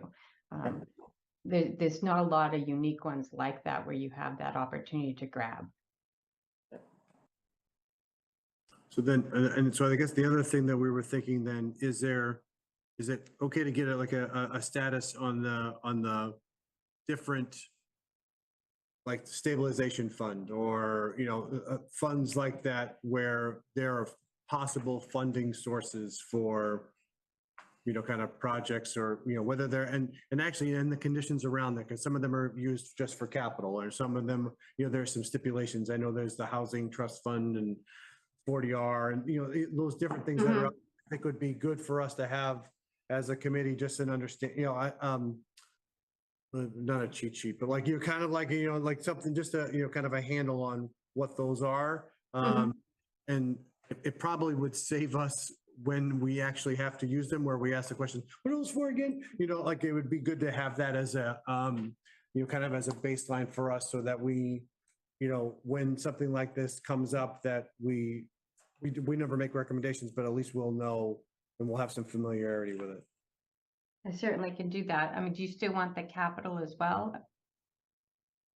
I mean, to the extent that it's, you know, like, yes, I think that would be helpful to the, but I think we're going in with eyes wide open that we're not going to get exactly, I think, what we're looking for, because some of these projects aren't done, you know, like and you won't know some of that data until it's completed. Well, And a lot of times I have to discuss them with the department heads as I think that a project's complete. Why is there money here? And it's usually a conversation leading up to a town meeting that we clean things up. So if I know a project seems to be done, or I think it's done, we have a conversation, because sometimes there's just lagging billing, and Yeah. you know, we haven't received all the invoices, but the project is complete. Sometimes there's other issues at play. So, but we do typically try and clean those things up on a regular basis so that they're not sitting out there, especially when we've borrowed money for it. We don't want to borrow any more money than we need to. We'd rather take money we've already borrowed at a lower interest rate and utilize it towards another project if there's leftover. So that's a consistent thing that we always do. But I certainly can show you what's out there. I don't know that I'll be able to speak to where the projects are without discussing it with other department heads. You know, they're constantly moving. Yeah, no, and so I think it would be helpful because, you're right, those department heads are the experts as far as where they are. And they might have a beat. And so even being able to identify that this is something that sits with Joe or sits with, which department head has it. And kind of what they're, and again, as it's, if it's in flight or if it's close to completion, then, and again, I think that's something, again, good for us just to make sure that we have, there's a different, either whether it's town meeting members or members of the community, will, kind of from time to time ask about, different things that are out there. So having a little bit of a handle on that is not a bad thing for us. Sure, no problem.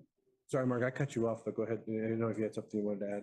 Yeah, I was just gonna comment that, like, the capital projects, so that they don't have to go back to town meeting, are almost always, put in so that there should be something extra. So I think, being able to see visibility to what are they that are still out there, at least gets us to see it and not, in the article right before a town meeting. Yeah, I mean, and I think it's a good point, because I've been asked repeatedly, and maybe this is something that I need, that the chair, because it's not, I won't always be the chair, that we include in the statement. Thank you for laughing at that. I didn't know if that was gonna hit the right mark, but it's because it's after 10.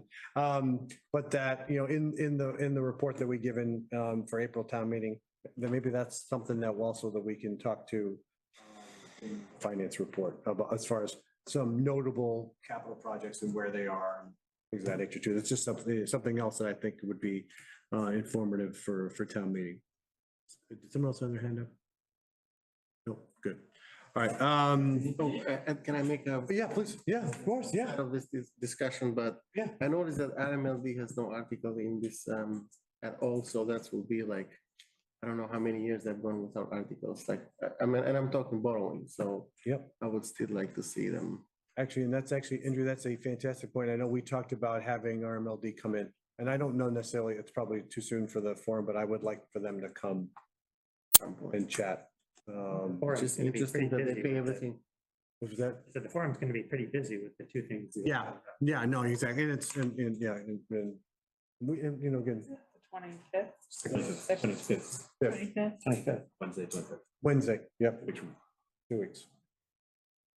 Yeah, but yeah, having touch base with RMLD would be good. Excellent. Anything else? Any other questions? Any other things to add for the agenda items anybody might have? So maybe not for the financial, right? Well, and maybe not for the financial forum because it's kind of crowded and it's more public, but I do think Marianne is right that we should have a liaison to Council on Aging. Yep. And that's something presumably we have to put on the agenda and vote on. I would. Let's, actually, I'll Jack, we'll put that on the agenda for after, at the tail end. We have to approve minutes anyways on the 26th. Okay, so we could actually do that. Yeah, so we'll add that. Okay. We'll do that next week, next meeting. Yeah, thank you both for one, raising it, and second, reminding me for it. So that's good. Yeah, good idea. Hours later. No, hey, I've forgotten a lot of things in the last 3 hours. Any other, we have to do minutes. Okay. Motion to approve the minutes from the September 20th. O2 player. As presented. Second. So just one comment, in the others present, there's a Christopher P. Lane, where I'm not sure, like the P and the lane are not capitalized. I don't know if that's, maybe that was how the writing was in the log. That was how he was in the participants list. Awesome. Thanks, Jackie. Exactly. Yeah. Perfect. All right. Any other comments on the minutes before we vote? All right, we'll go to vote. Joe? Yes. Mark? Yes. Marianne? Yes. Joe? Yes. John? Emily? Yes. Henry? Yes. Jeffrey? Yes. Ed, yes. 9-0, approve the minutes. Motion to adjourn. Second. MVP, Emily, MVP. All right, Joe? Yes. Awesome. Mark? Yes. Marianne? Yes. Joe? Yes. John? Yes. Emily? Yes. Henry, Yes. Jeffrey, Yes. Ed, yes, 9-0. We are adjourned. Thanks, everybody. Enjoy your trip, Joe. Thank you. Yeah, thanks. Have an extra coffee. It's only 7 here, so, all right. Have a good night. Yeah, exactly. They're like wondering what the heck are you doing this long in the. Yes.